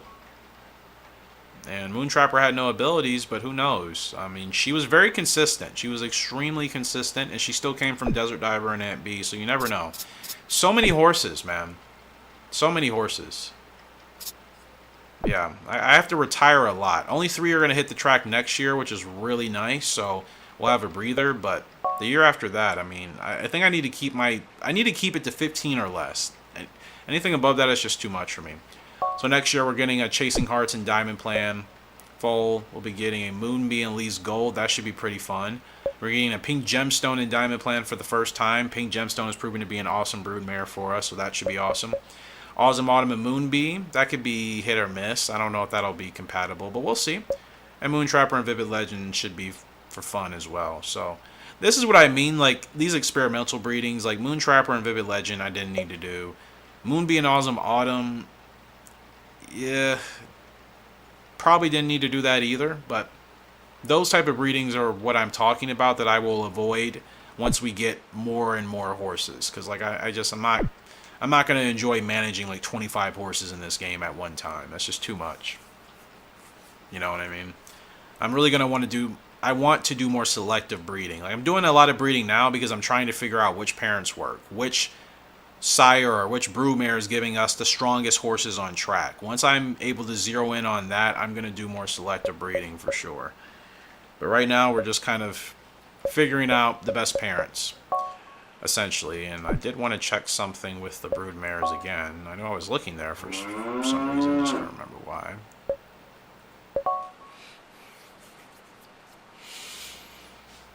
And yeah, I mean, if there's anybody I would consider replacing back here, Fiery Dancer, Moon Trapper, those are two obvious ones I'd replace.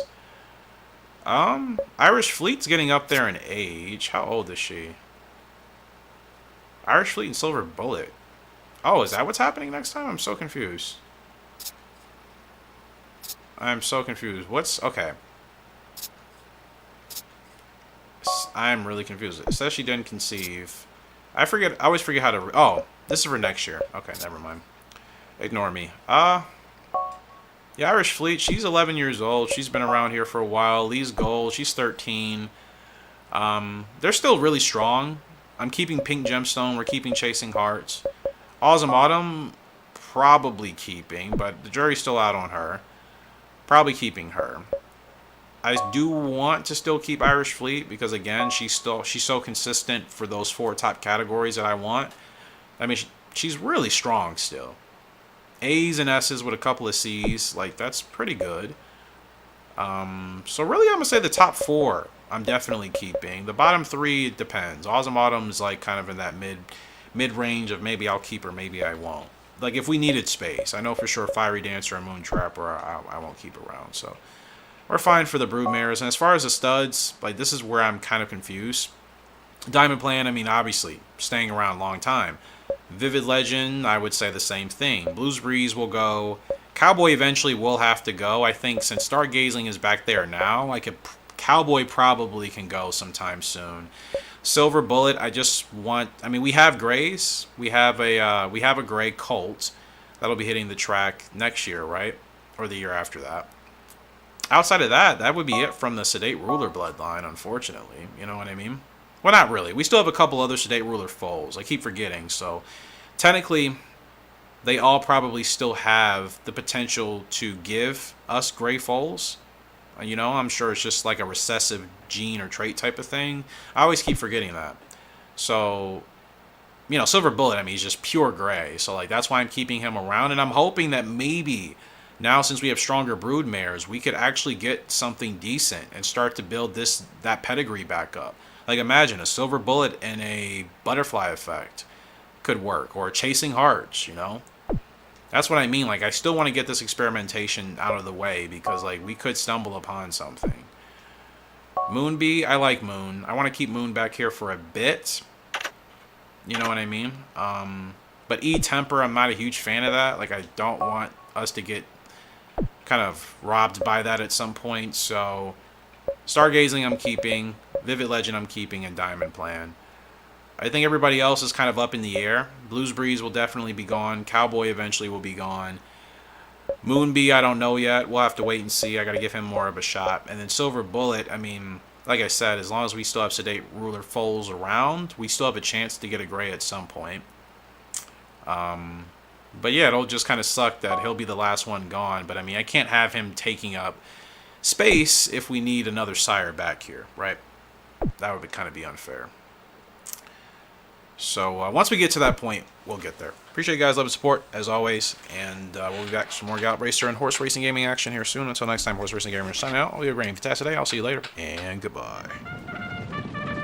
Welcome to Horse Racing Gamer, where champions are made.